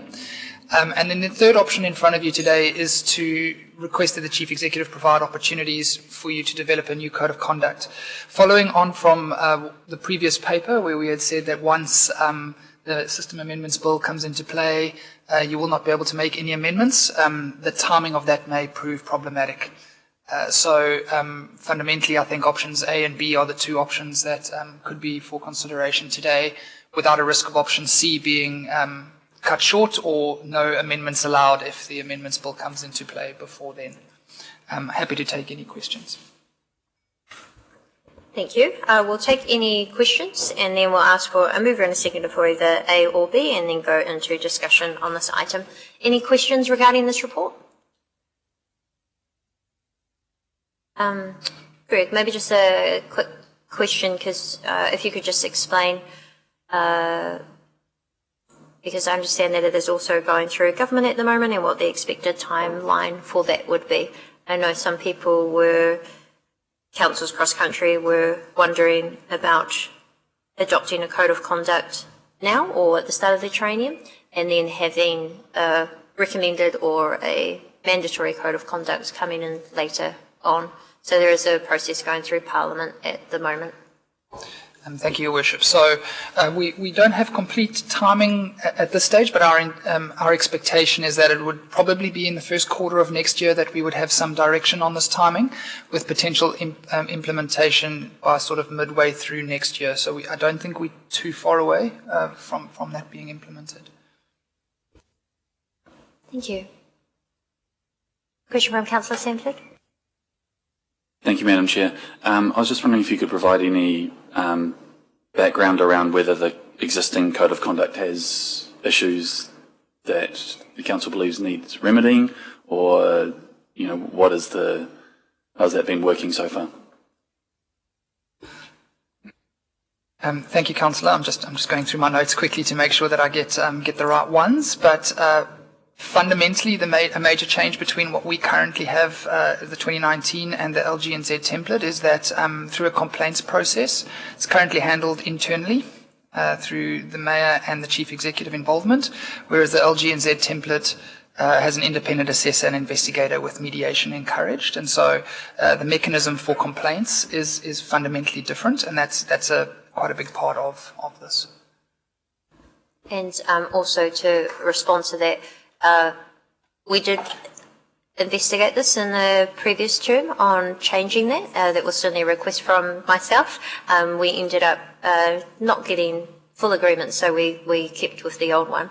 But it has been a concern of mine and also other mayors across the country, because at times someone may wish to put a code of conduct complaint against us. Hopefully not, but it just ensures that through an independent process it is fair and natural justice given to all. Okay, we'll continue with questions. Councillor Lee? I'd just be happy to move option B when we get there, Madam Chair. Okay. But we will just note that you're moving option B and ask for a seconder later. Councillor Barker? Just a quick point of clarification to Greg, maybe. The existing code of conduct we have, the 2019, allows members of the public to make code of conduct complaints, and the LGNZ model does not? Thank you, Councillor Barker. It's the other way around. So the 2019 Code of Conduct, it doesn't explicitly allow external public complaints, yes. Whereas the LGNZ template, it's usually internal, but it does include a public complaints process. Thanks for clarifying. I did look into this some time ago. This is sort of a question. I think that's... Sorry, Councillor, please just remember to raise your hand. Yeah, sorry about that, Your Worship. Bad habits today. My understanding is the opposite of that. And I didn't look too hard at it this time because I was confident, having looked into the 2022 Code of Conduct template previously. So that would be one of the reasons why I would support the 2022 LGNZ. I think we better double check that one. No worries, we'll just get staff to double check that, and I'll just see if there's any further questions, and we can confirm that. Councillor Kaute. Thank you, Madam Chair. Madam Chair, I was always of the opinion that a code of conduct was really about our performance as elected members towards each other, staff, etc., internal, rather than having external people decide to tell us what they think of us. So I'm just saying that's my view. So I would certainly want to make sure that I wouldn't be in favour of having external complaints. I mean, they'd be coming in droves, for me in particular, I'm sure. Thank you. And they are incredibly rare, and in instances where I have seen it happen, it's usually because of misinformation or defamatory remarks that elected members may have made towards somebody else. You may hear the mouse next to me going nuts, so he's just double checking it, but what I might do is I was actually supportive of option 2B, so I will second that, and that will now allow that we're open for discussion as well.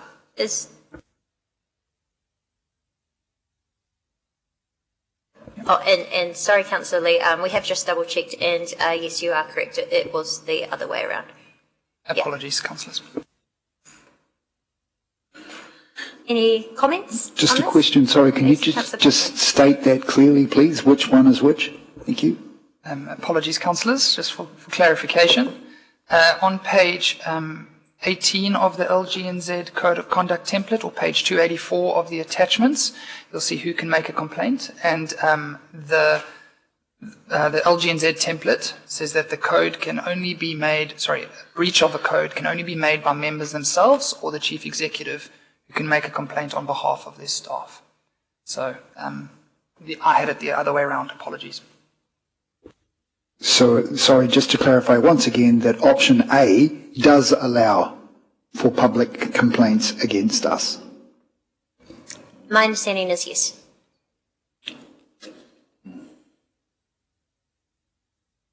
So we are open for comments. Councillor Lee. Thank you, Your Worship. This is another topic I've taken a dive into, and the 2019 Code of Conduct that we're currently under attracted a spectacular number of Code of Conducts in the 2019 to 2022 complaints against one councillor in particular, and in part that was because it opened up complaints to the public and to council staff. The way the Local Government New Zealand Code of Conduct template has been designed intentionally is that elected members hold each other accountable for their behaviour, and at a push, the Chief Executive. But it's not a mechanism that should be opened up to the public, because we are democratically accountable to the public every 3 years. That's a mechanism by which the public get to have their say about our conduct, and likewise staff. So that's the reason that I think an argument could be made that by opening up the Code of Conduct to such a wide audience, it leaves us vulnerable to weaponisation of the Code of Conduct against us, and that's not a good thing. I think in 2022, so the 2019 Code of Conduct was written by council staff, and so it wasn't a standard LGNZ template. Likewise, the 2022 Code of Conduct that was presented to the previous council was also drafted by council staff. So this would take us to a standard, run-of-the-mill Code of Conduct that 85% of other councils use, and it's just the least bad option. I say least bad because I attended a LGNZ event that talked about Code of Conducts. The original Code of Conduct was drafted in 1996 and it was 4 pages long. So it really shouldn't be a spectacularly grievous, detailed, horrific document that leaves us wide open to the abuse of the Code of Conduct. So the LGNZ is the least bad option. It's just keeps it nice and simple, and that's why I'll be supporting it and asking everybody else to as well. Thank you. And as the seconder of this, I will just note that, again, I think it is best practice to have independence in the process, but I was really proud of the way that our council managed how we do business and the level of which we operate as individuals as well. And despite having an astronomical amount of code of conducts that just sucked up entirely the time of the Audit and Risk Committee at the time, in the past term we had no code of conduct complaints needing to go through a process.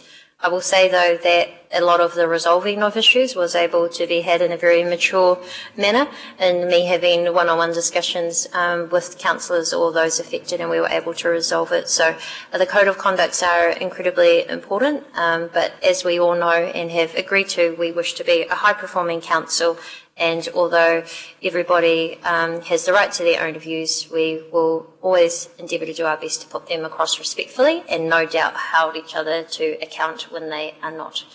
So if there are no further comments, I'll put this to the vote. So I'll ask for a raise of hands again, please, and this is option 2B. All those in favour, please raise your hand. Any against? That is carried almost unanimously. That's fine. Thank you, Councillor Patterson. We now move to our financial update. This is on page 98, and I welcome David Jensen and also acknowledge Michelle Overbeck, who's here as well, and they'll be speaking to a presentation. Can I please have a mover and a seconder to receive this report? That's moved by Councillor Barker, seconded by Councillor Brown. All those in favour to receive, please say aye. Any against? That's carried. Thank you. Welcome, Michelle and David.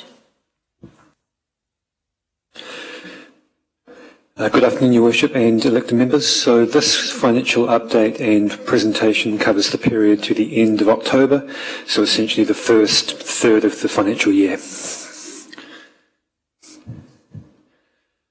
At the end of October, our council has an operating surplus of about $2.4 million, and that's largely driven by increased rates revenue, just the timing of people paying their tarawera lump sum, some increased revenue in investment and user fees, and also slightly lower expenses, mainly driven by interest. So I'll quickly cover off some key aspects. So when we look at our overall income, we're showing $13.2 million behind year-to-date budget, but that's largely driven by items that are capital in nature, so particularly for newer elected members. A large driver of our revenue is what we call capital subsidies, which are tied to our CapEx program, our investment program. So because we are currently behind in spending that money on capital projects, it means that we're not receiving those subsidies. So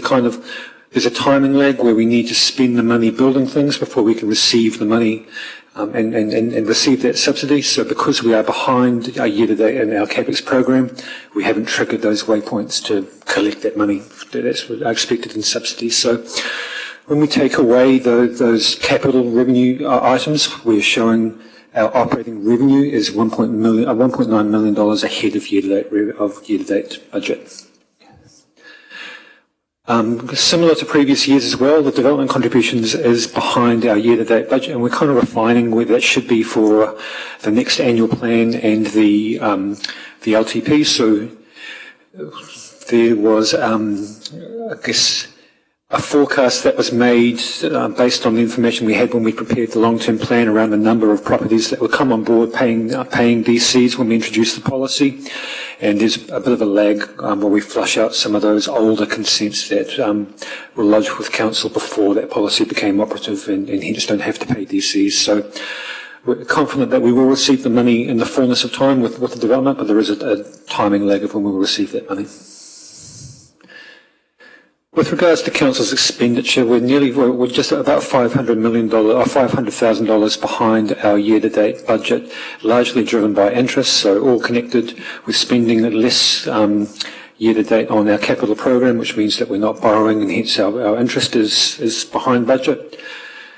We're also entering a period where we've had to spend more seasonally, just preparing for the new season with parks and recs on our planting coming into the spring season. So you'll see in the profit and loss statement, our operating expenses are ahead of our year-to-date budget, and that's predominantly timed to the seasonality of when the parks and rec team are planting for the new season. So we're expecting that to normalise over the rest of the financial year. And I guess also recognising that we are about to enter a period where traditionally council's expenditure is lower, just as reflecting council staff being on holiday and drawing down on that holiday leave provision, and also our contractors being on holiday and not being there to deliver the work. Our capital expenditure is $19.4 million behind the year-to-date budget, and that is primarily due to the IIG stormwater project, so we are still waiting on that variation to be approved. And as a result, we have, I guess, put the brakes on our spending in that area, just so we don't let the horse get ahead of the cart in terms of spending before we have that variation approved. So about $12 million of that 19 is due to the IIG. Just that variation waiting to come through. And lastly on this page, council's net debt at the end of October is $461 million. The gross borrowings $469 million, cash on hand of about $8 million. Important to note here that about $75 million of that money is due to mature in April next year. So we're working with PwC on a strategy to refinance that money. Just by virtue of the time of when those original loans were taken out, we're expecting to have a lower weighted average cost of capital when those new loans are financed. We're expecting to be able to borrow cheaper than when we took those loans out about 5 years ago.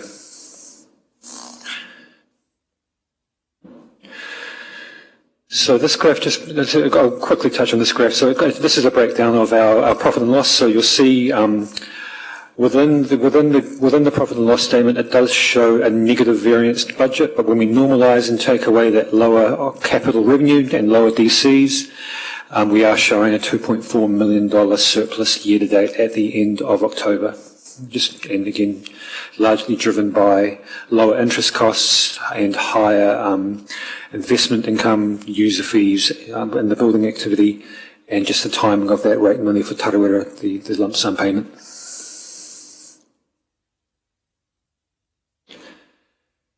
With regards to our capital program, we've spent $30.6 million to the end of October against a year-to-date budget of just over $50 million. You'll see there that the second to bottom line there with stormwater, we had a budget of $12 million for year-to-date, and we've spent $2 million, and that's just a reflection of the waiting on that variation to come through from central government on the IIG stormwater project.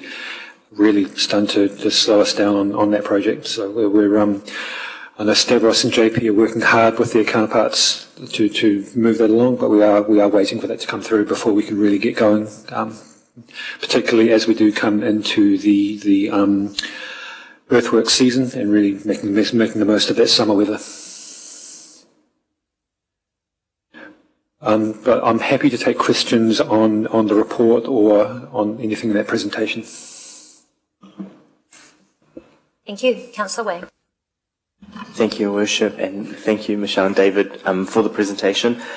Just a question around the development contributions, because it's a common theme now, isn't it? The lower than expected revenue from the development contributions. You put in the forecast that it's forecast to also remain below budget, behind budget, sorry, at year end as well.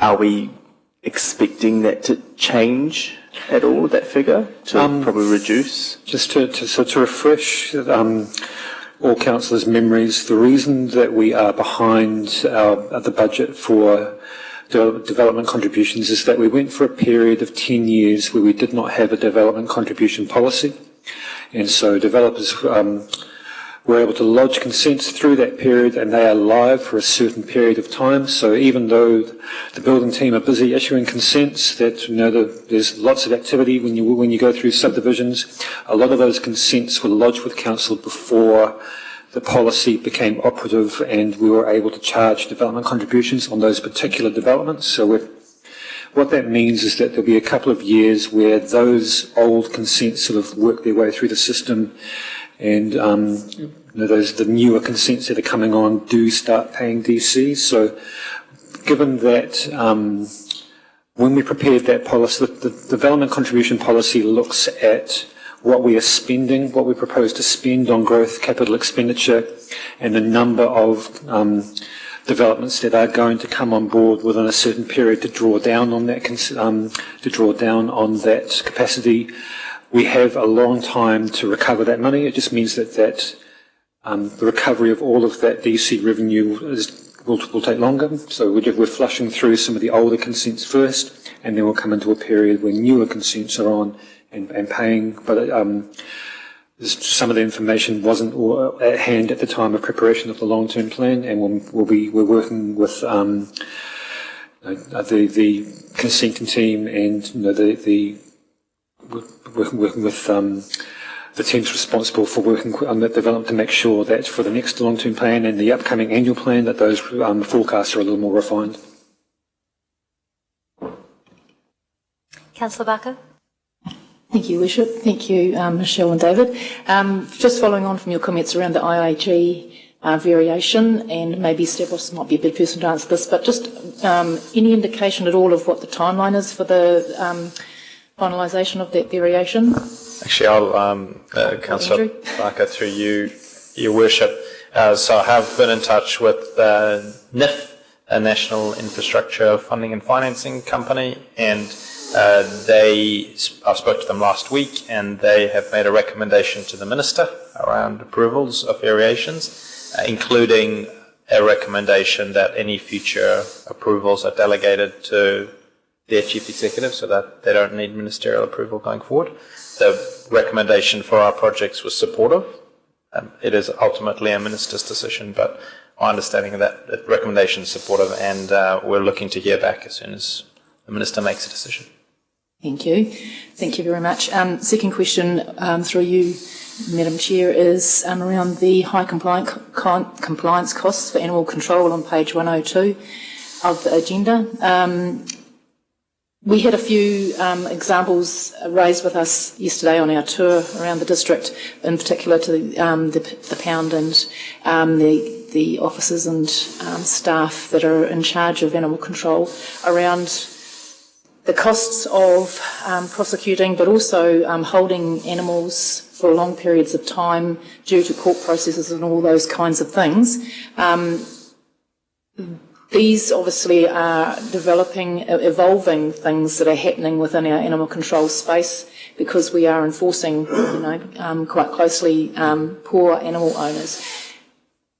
Has this not been factored into this particular long-term plan, and what are we planning looking forward, because it's going to be obviously an ongoing cost that's rising? So, through the chair, we make an allowance for where we project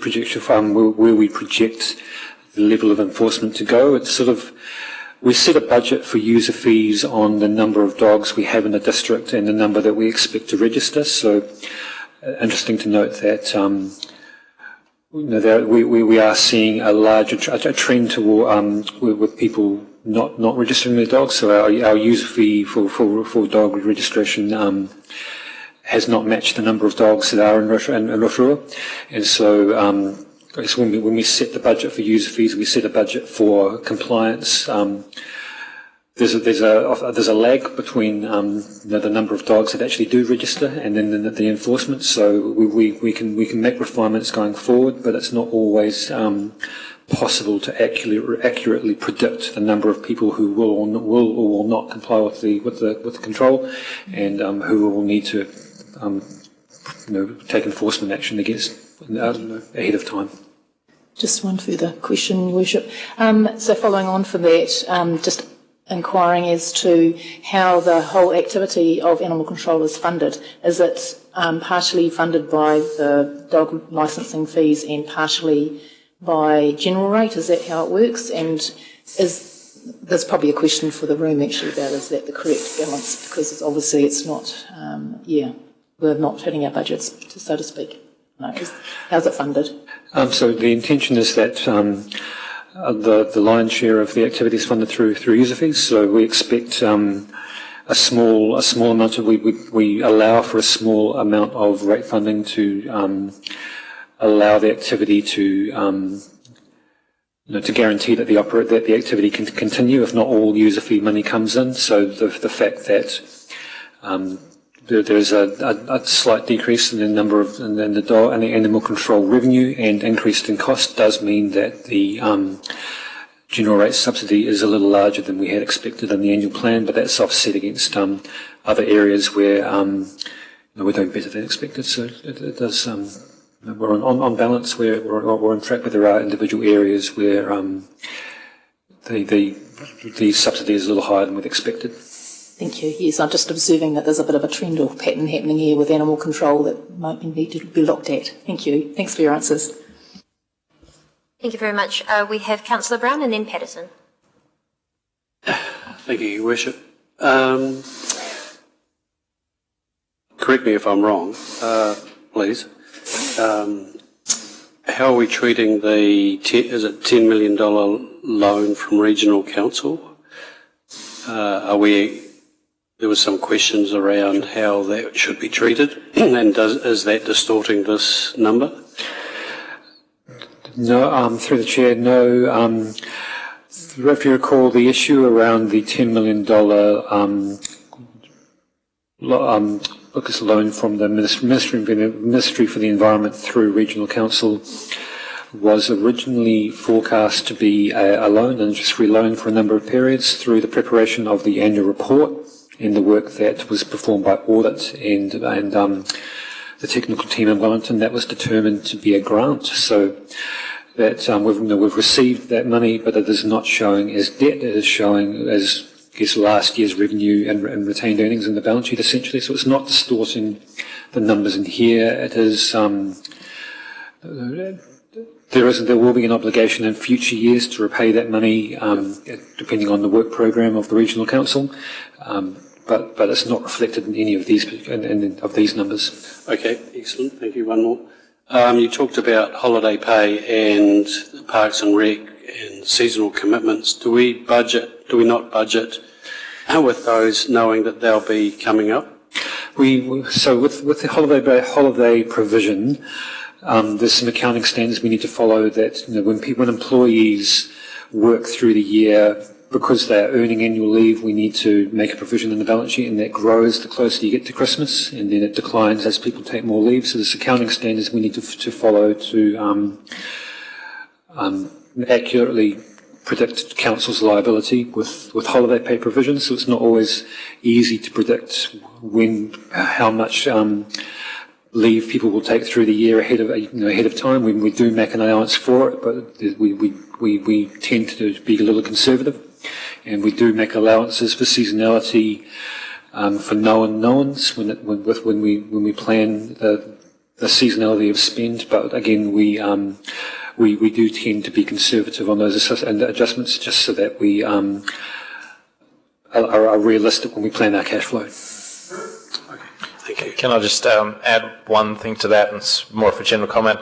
The challenge with the snapshot is it doesn't account for things that are seasonal, because when we do our budgets for the year, we historically haven't been very good at planning out what expenditure falls into which month across the business. And so to your question, I think most of your question's answered by the fact that our budgets are more straight line and the expenditure is not. And so by the end of the year, we expect that to catch up. But David, do you want to add? So just through the chair, to add on Andrew's comments, this is the first year that we have had InfraCorps spend in-house where we haven't had visibility on their seasonality either.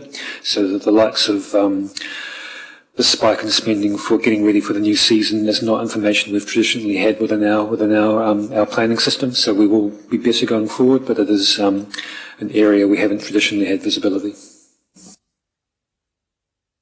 Councillor Patterson. Thank you, Your Worship.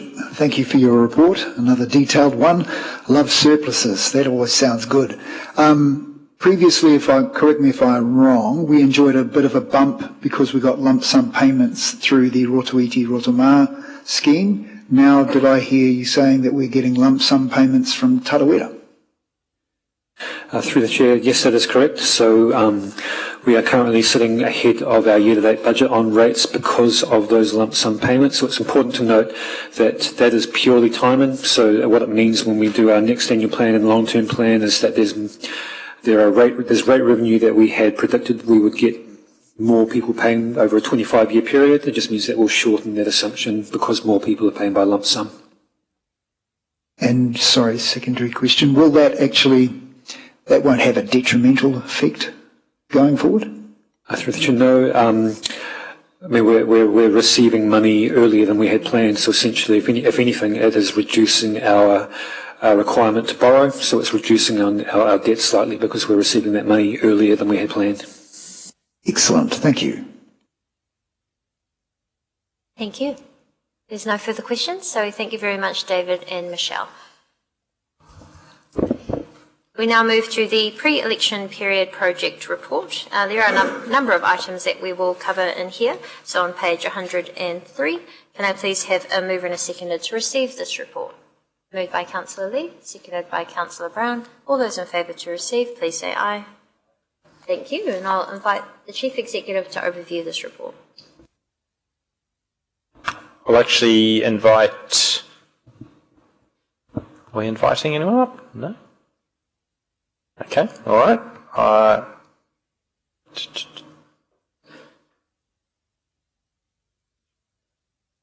Sorry. Okay, thank you very much.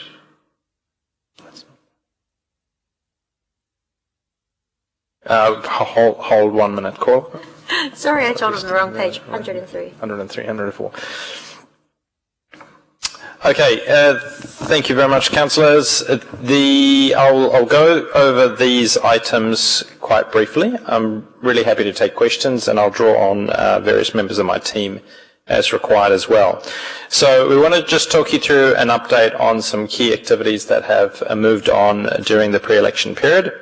You've got them in front of you: Recovered Water Management Solution Working Group rather than project, InfraCorps integration, including the nursery operations, the Rotorua night market, we'll have some discussion there, update on the pensioner housing partnership, and the work on the Edgetree Authority, which might have been somewhat overtaken by yesterday's announcements. So first one is the Recovered Water Management Working Group. That, councillors will recall, is a joint working group from representatives from different parts of the community, representatives nominated by mana whenua, and senior council staff and councillors. The objective of that working group is, over the next 12 to 14 months, work out a proposed series of solutions, a long list of solutions, and then a short list of solutions to come back to council, and then for council to make a final decision on the project. In the pre-election period, we had the first meeting. That first meeting was a little bit delayed from the original schedule because of a request from the landowners of the current forest discharge, which is Central North Island iwi. and particularly their beneficial owners in this part of the district. That activity has now recommenced. We had the second meeting last week, and we're scheduling a third meeting before we break up before the end of the year. I will just pause now to see if there's any questions on that topic before I move on to the second one. Councillor Timothy Benfield. Tēnā koe, Your Worship. So you mentioned earlier the current status is it's still in ideation phase, and the members of the working group are currently sort of just understanding really what is happening with the project. Have there been any indications or preferred recommendations from, particularly from CNI, as to a preferred option other than to remove it from the forest?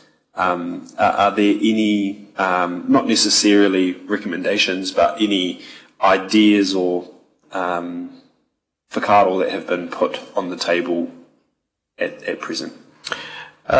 Thank you, Councillor. Through you, Your Worship, the emphasis from the CNR representative is for us to, if I can quote, turn off the tap, and we've emphasised the importance of the working group as coming up with the solution that Council can accept so that we can then do that. So no alternatives at this point, just motivation. Okay, we'll move on. Okay, and this one might generate a few more questions. Just to reiterate, as we did at the induction yesterday, as part of the bringing in of Infracore, we reviewed the provision of commercial, of public commercial nursery services as part of a broad suite of changes, and the staff redeployment required to gain the efficiencies that we committed to gaining as part of this year's annual plan. There was a large staff change process. As part of that, we have ceased some nursery operations, and as outlined yesterday, some of those will continue to fulfil the obligations that we have with people who've purchased plants, etc. over time. I just want to be very clear that we didn't make any decisions or act on any decisions around the assets. Those are something to be considered as part of the property strategy, which is coming to Council in the first half of next year.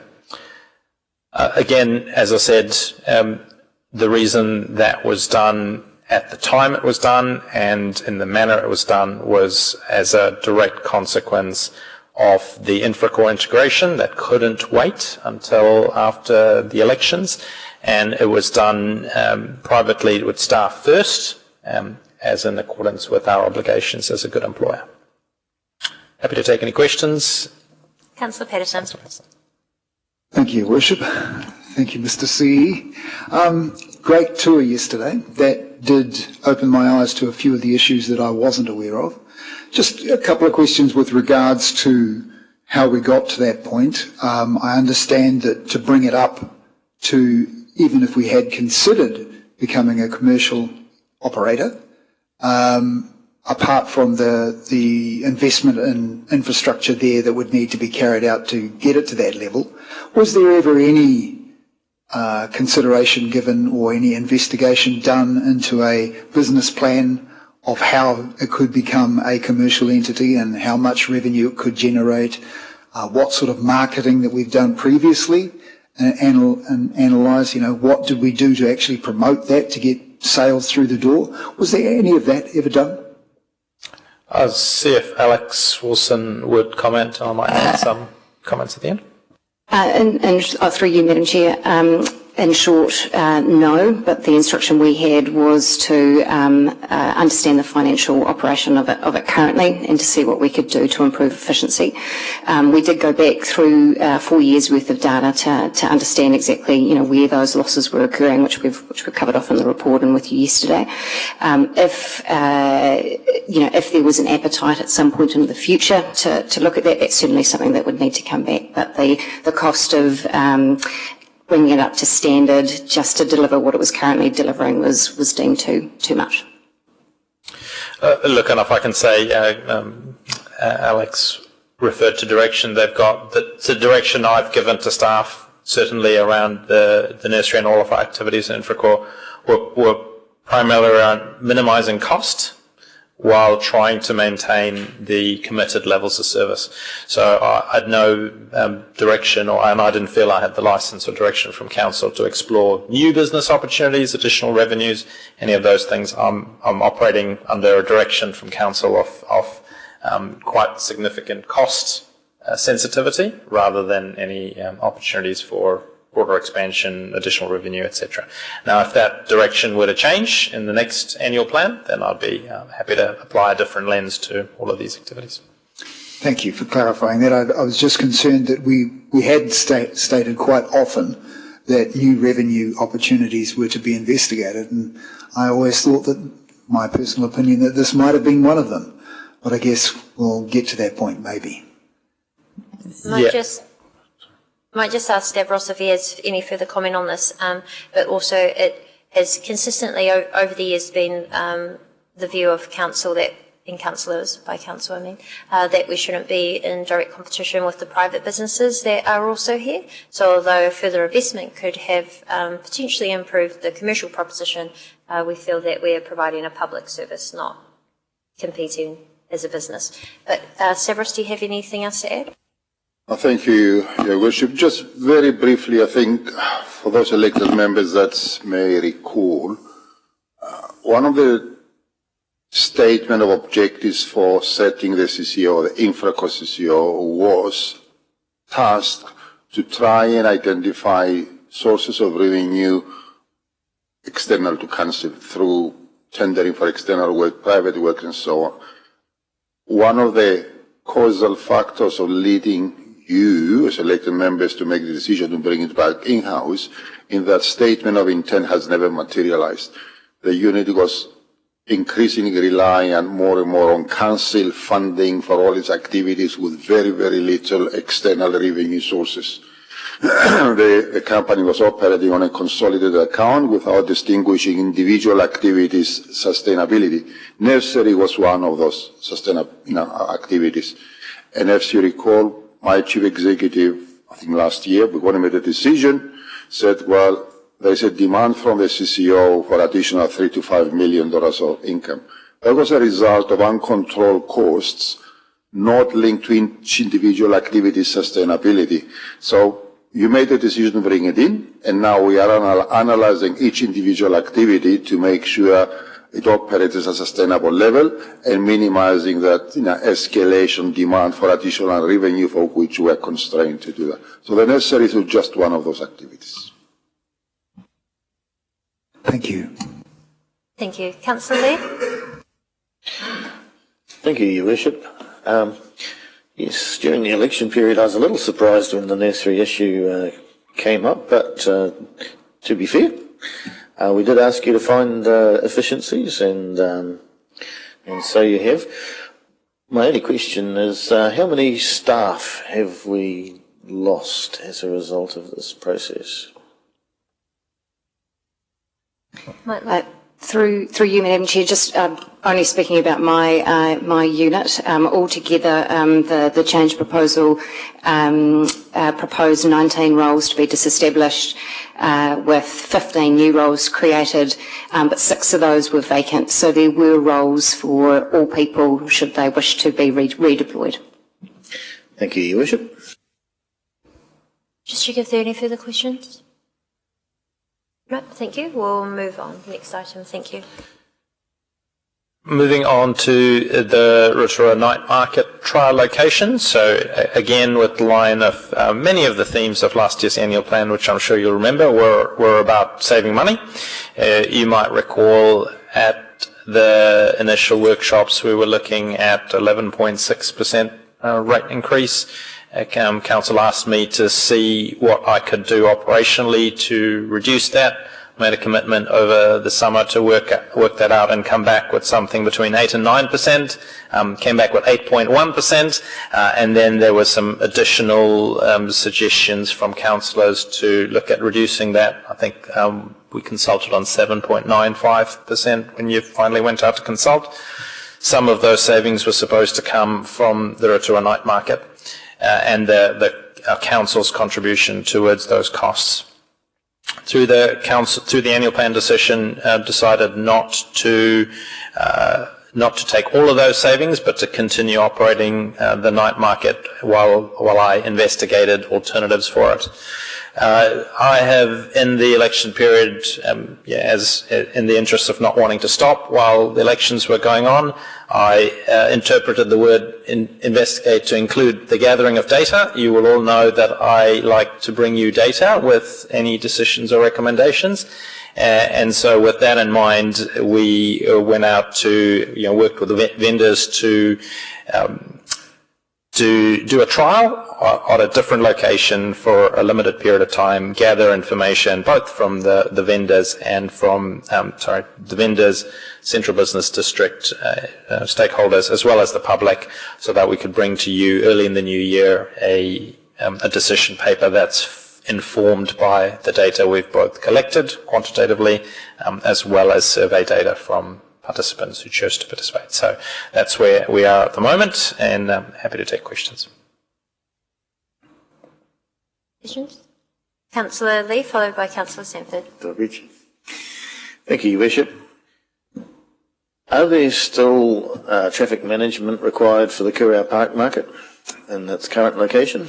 And if so, how much is that costing us?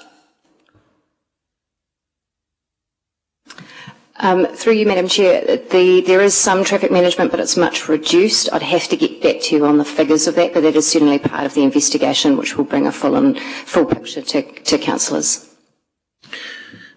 If I can just add, since we're talking about traffic management, one of the other problems we were trying to solve is we had one incident and a number of near misses in terms of the traffic management for the setup for the market. This was also around the time, provide global context, that there was a developing pattern of potential dangers to markets. So we were considering those holistically, and therefore the costs of traffic management, not just what we were incurring, but what it would cost to do it properly, were factoring into our assessment, and we'll bring all of that to you when we bring the decision paper. Yes. So I have here in front of me the resolution that we made on the 28th of May.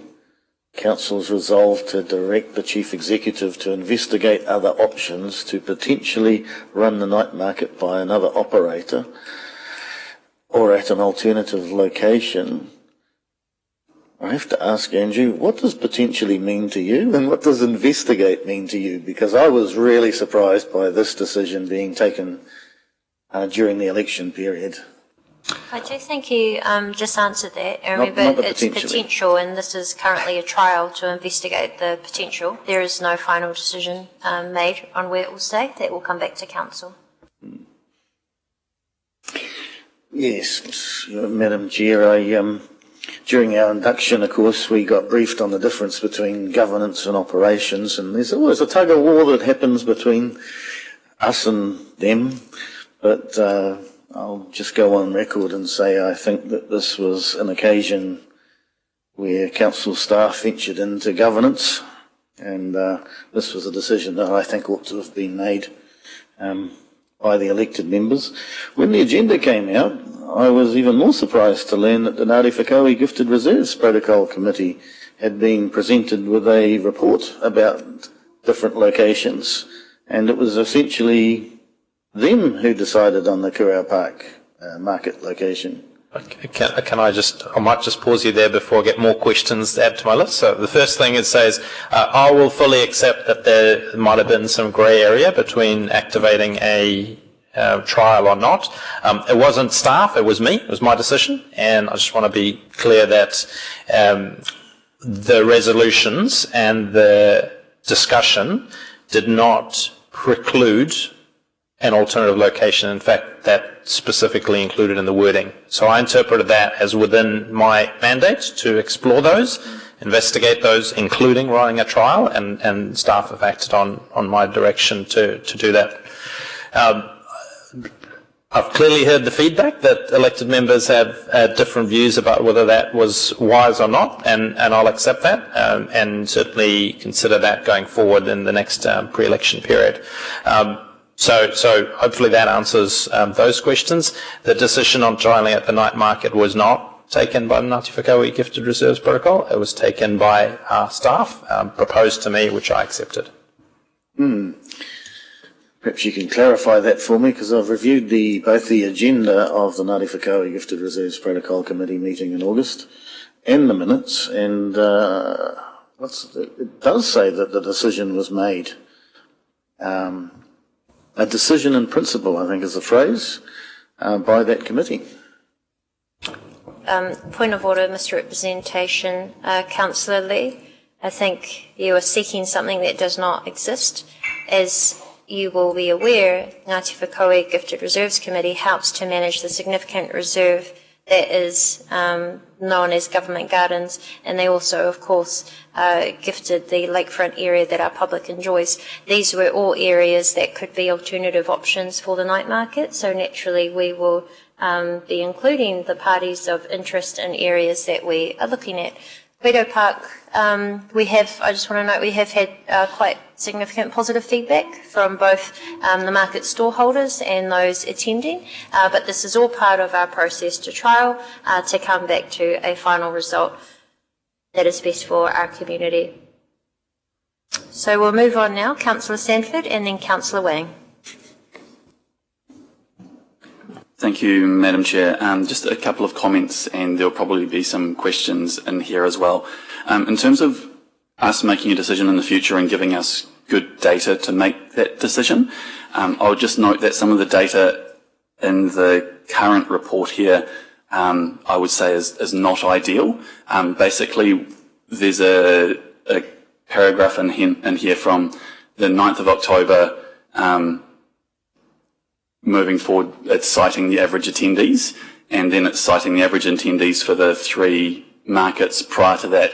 One is pre-daylight savings, one is after daylight savings, one is summer, one is essentially winter. And it's quite a clear gap in there. What would be really helpful is if the data showed the corresponding dates from last year to this year, or the last couple of years to this year. So that would be my first comment. I'm quite a regular user of the market, and a lot of the stallholders have commented to me to see if their feedback could be weighted or could be separated from the rest of the data, because again in here the data is just 80% are in favour, or 33% say it's good. Like, if that could be separated out so we actually know what the stallholders are saying.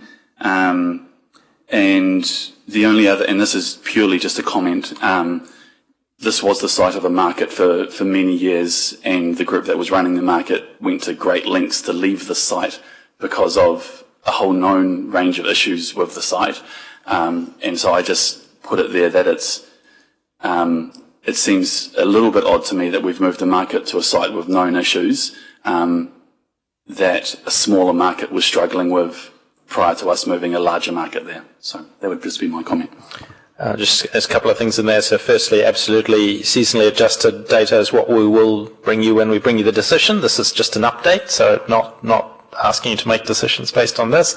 Absolutely, our Participate platform allows different types of users to indicate who they are so that we can bring you that data segmented so you can understand the storeholders. And then the last thing I can say is, again, the direction I was given was not do the best thing for the market, but was to save money. So that was the directive I was given. That's the directive I was operating on the basis of. And the trial was a trial to figure out how we could save money rather than enhance the market. But take your comments on board, and we'll try and make sure we have the data you've requested when we bring you the decision. Thank you.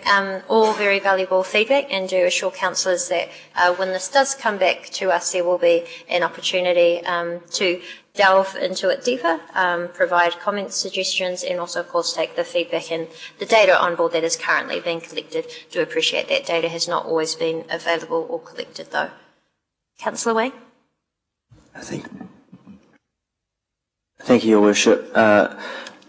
I don't want to repeat some of the comments, questions from the previous speakers, but obviously the night market, the CBD location was there to try to bring that vibrancy into the city centre, right?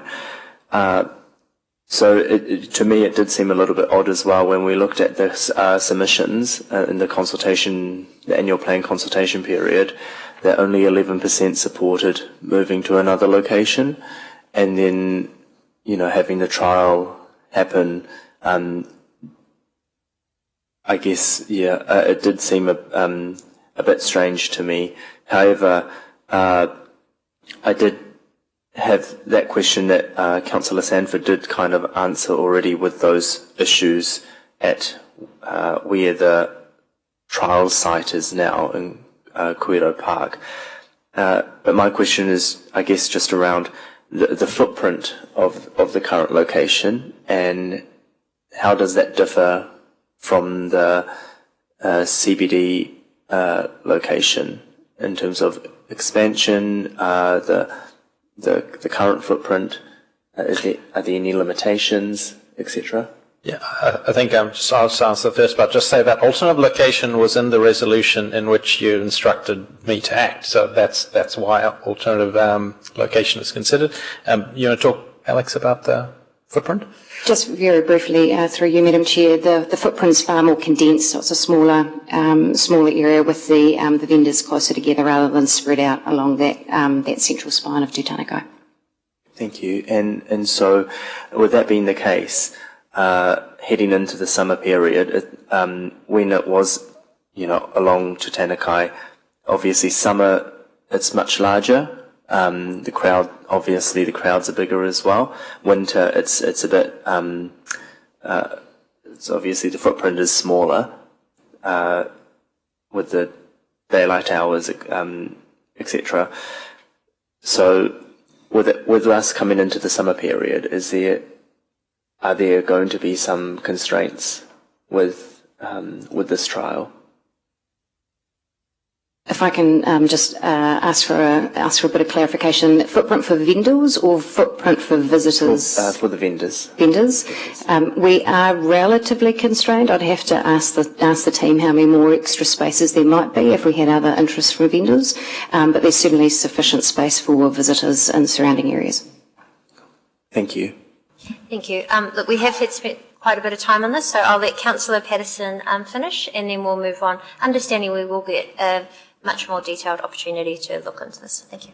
Thank you, Your Worship. Just a very quick one. Just to say that you included in the upcoming report will be interest from external operators to taking over the operation. Thank you. Yes, thank you. So we'll move to the next item. Thank you, Worship. I'll try and get through this before my computer runs out of batteries. So I want to talk about the Pensioner Housing Partnership update. Two significant items to update you from there is, firstly, obviously, we have commenced discussions with Emerge Aotearoa and the tenants. We did individual letters and a series of individual meetings between our staff, Emerge Aotearoa staff, and the tenants. The feedback is those one-on-one meetings have gone very well, and when the opportunity has been available for tenants to ask questions directly of our staff and get clarification, they have felt substantially more assured than they were based on public reports and generic information available in the market. The second, and so we're working through that process of getting updated tenancy agreements signed off by each tenant. The second item that's relevant was, as part of that work, we commenced a series of upgrades, part of our renewal projects, to increase the heating capacity in some units so that they fully complied with all of the Healthy Homes standards.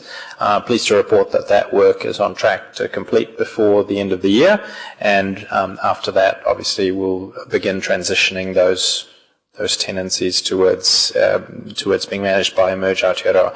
Just as a last comment to recap, the reason we're doing this work was to find a more sustainable way for tenants in those pension housing units to receive a better service, and for those units to be maintained in better condition through the availability of increased government funding that wasn't able to be provided as long as we were the tenancy managers. Happy to take any questions. Councillor Peterson. Thank you, Worship. I know Councillor Maxwell would have been asking you a few questions, so I'll try and reflect his concerns that we both share. So some of the points that were raised with us were the gap between the new rent and the rent that they paid previously. Is that actually going to be met by MSD? Because there was information saying, no, it's only $80, you're not going to get enough. Where is that at? Look, every circumstance is different, and MSD does case-by-case assessments, and our team is supporting a number of tenants through getting their assessment done on an individual basis so they can have the best chance of accessing government funds that they're entitled to. So I can't answer that question generically, but what I will say is that a number of individual cases where there was concern around their ability to access that funding have successfully been resolved, that they now do understand they can get them. I can't say it's for everyone because every circumstance is different. Thank you. And my second question, if I may, just regarding the actual availability of units. I understand the number of empty units has increased. Is that true, or is that just a rumour? I might need to come back to you on that. The circumstances under which that might happen is, as you understand, many of those units require substantial refurbishment. So we're in a process of figuring out what's the best way to do that. Obviously, it's much easier and much more practical to refurbish an empty unit rather than a unit that's occupied by a customer tenant. So certainly there's no program to remove people from units that are already there. It's more a question of making sure we take the opportunity to refurbish units where possible when people leave them, rather than bringing a new tenant into a unit that then is going to need imminent refurbishment. And last question, my understanding is that is on us to carry out those refurbishments before they transfer to Emerge? No, so not the substantive refurbishments. The substantive refurbishments are investments that are not budgeted for by this council. Council hasn't put any money towards that. So we're doing renewals to bring the units that will be occupied up to Healthy Home standards. The ones that need more substantive renovation refurbishment will be brought as a proposal to this council in future in partnership with Emerge Aotearoa and with a business model that achieves the objectives of that agreement, which is more sustainable funding. Very good, thank you. Thank you. I've got Councillor Timura Benfell followed by Rokote. Yes, kia ora, Your Worship. Is there or could there be an opportunity for us to speak with Emerge in a forum like this to better understand directly from them the nature of services that they will be able to provide? I'm always mindful, particularly for a large national provider like Emerge, that their staff will prepare reports for their management, who prepare reports for our management, who prepare reports for yourself, who prepare a report for us, and at every level of that detail is being taken out to simplify the process. But I wanted to know if that is a potential for us, particularly for a kaupapa that is so significant to one of the most precious some of the most precious members of our community. Is there an opportunity for that for the council? Yeah, absolutely. And through some of the workshops that were done leading up to the decision, Emerge staff were here and did answer a lot of questions. Happy to bring that back into another workshop. Yeah. Yeah, thank you for that suggestion, and I think we'll note it as an action point that we'll arrange for Emerge to come and see this council as well. Thank you. Councillor Kawate. Thank you, Madam Chair. I'm just wondering if our entire pensioner housing stock was actually gifted to Emerge. And you might find that a rather odd question to put, but 7 or 8 years ago we couldn't even give them away. We could get no provider. They were in a state of shoddy repair, and in fact many of the older people living in them were quite unwell as a result of the quality of the housing provided. So I'm just wondering, I don't want to go into what they got and anything else like that, but I am concerned that because there is a difference between the healthy homes standards and also the rental property standards, I think, that have been in place now, I think 12 months, is it? Might be 18 months. And so if there's going to be any increase for our pensioners, I'd like to think that they were living in homes in rental accommodation that actually was fit for purpose, but more importantly, that it does meet the rental property standards, which are in fact different from the healthy home standards. So I just hope that, I'm not expecting you to answer that now, but I do know the state of the repair of the housing stock. Yeah, look, there's a couple of questions I can answer. One is the ownership of the properties has not transferred, so we've retained the ownership of the properties. And the second, I've been colloquially saying healthy home standards. The standards I'm referring to are the rental standards that will be met before we transfer them over. Just take a final question from Timura Benfeld and then move on.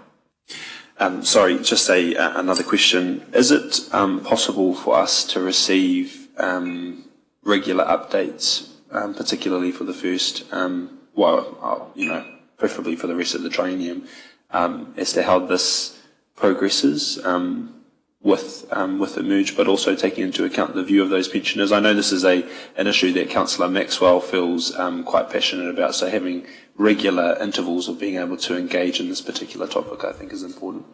Yeah, absolutely. And we're working up how we do our reporting in a more data-driven way in the next triennium. And I'm hearing that this is something you want to hear about on an ongoing basis, so we'll figure out how to do that. Thank you. Final item? Next item.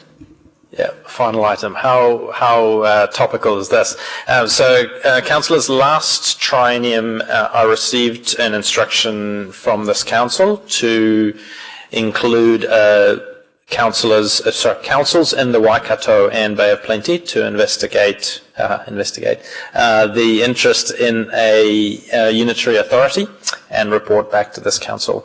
I wrote to the chief executives of every council in the Waikato and the Bay of Plenty and received a range of responses.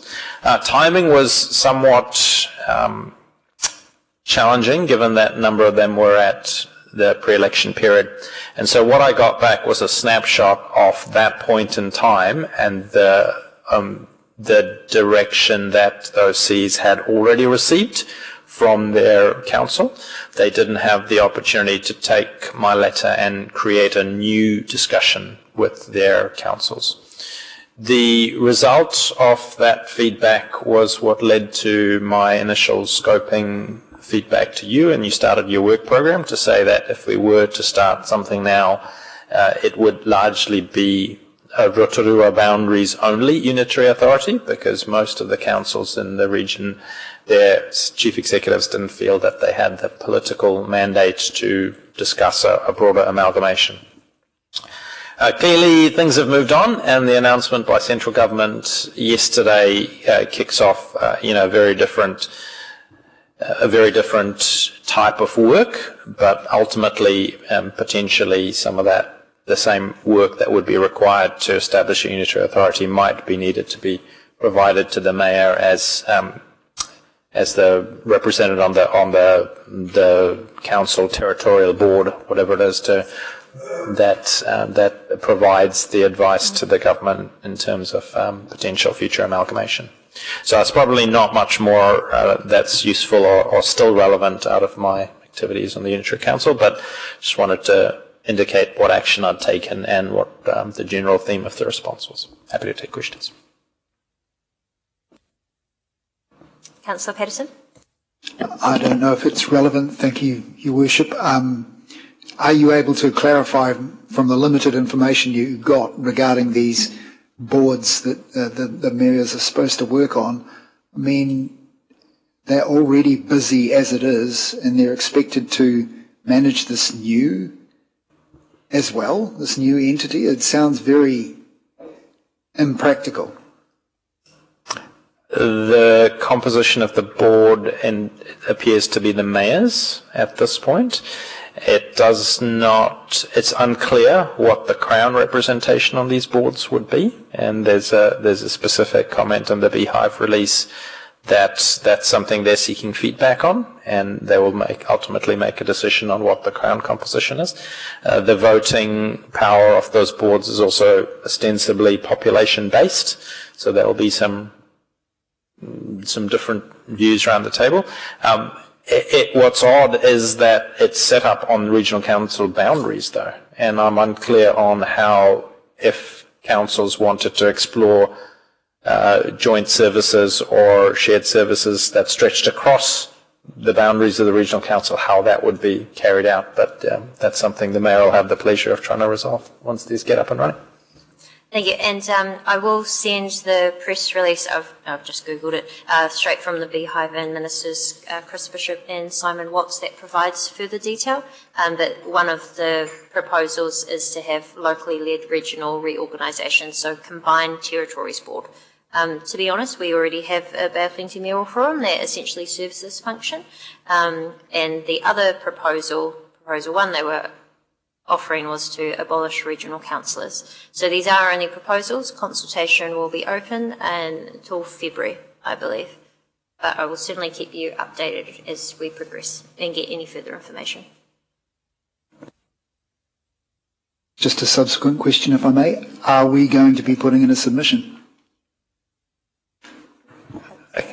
Councillor Patterson, this is fresh off the press. I will investigate putting together a submission and what that might mean, and bring that to you before anything goes out the door. Thank you. Thank you. Oh, I can't wait. Any further questions? Councillor Lee.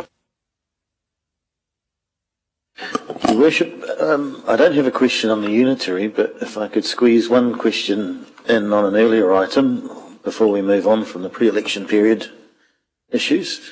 Sorry, we had moved on from those items. If you have any further questions, then feel free to just contact staff directly. Further C. As you wish. Thank you. I do know Councillor needs to leave pretty much now at 1. Any further questions regarding unitary authority? No, so we'll wrap this up. Thank you very much, everyone, for your time and patience. We just got through quite significant pieces of work to set up our governance and how we will do governance this term. The only other item that we have is the confidential minutes of the council meeting held on 27th of August. What I ask is that, unless there's any corrections, we will just approve the minutes, and then we can conclude our meeting. Appears to be no corrections, so lots of nods. That's moved by Councillor Wing, seconded by Councillor Patterson. All those in favour that these are true and correct, please say aye. Any against? That's carried. Thank you. So that concludes our agenda items today, and I'd like to invite, as he opened, Councillor Wing to close our meeting with the karakia. Thank you, Your Worship. Kia whakairia te tapu, kia wātea ai te ara, kia turuki whakataha ai, kia turuki whakataha ai, homie, huie, tae kie. Thank you very much. I declare the meeting closed.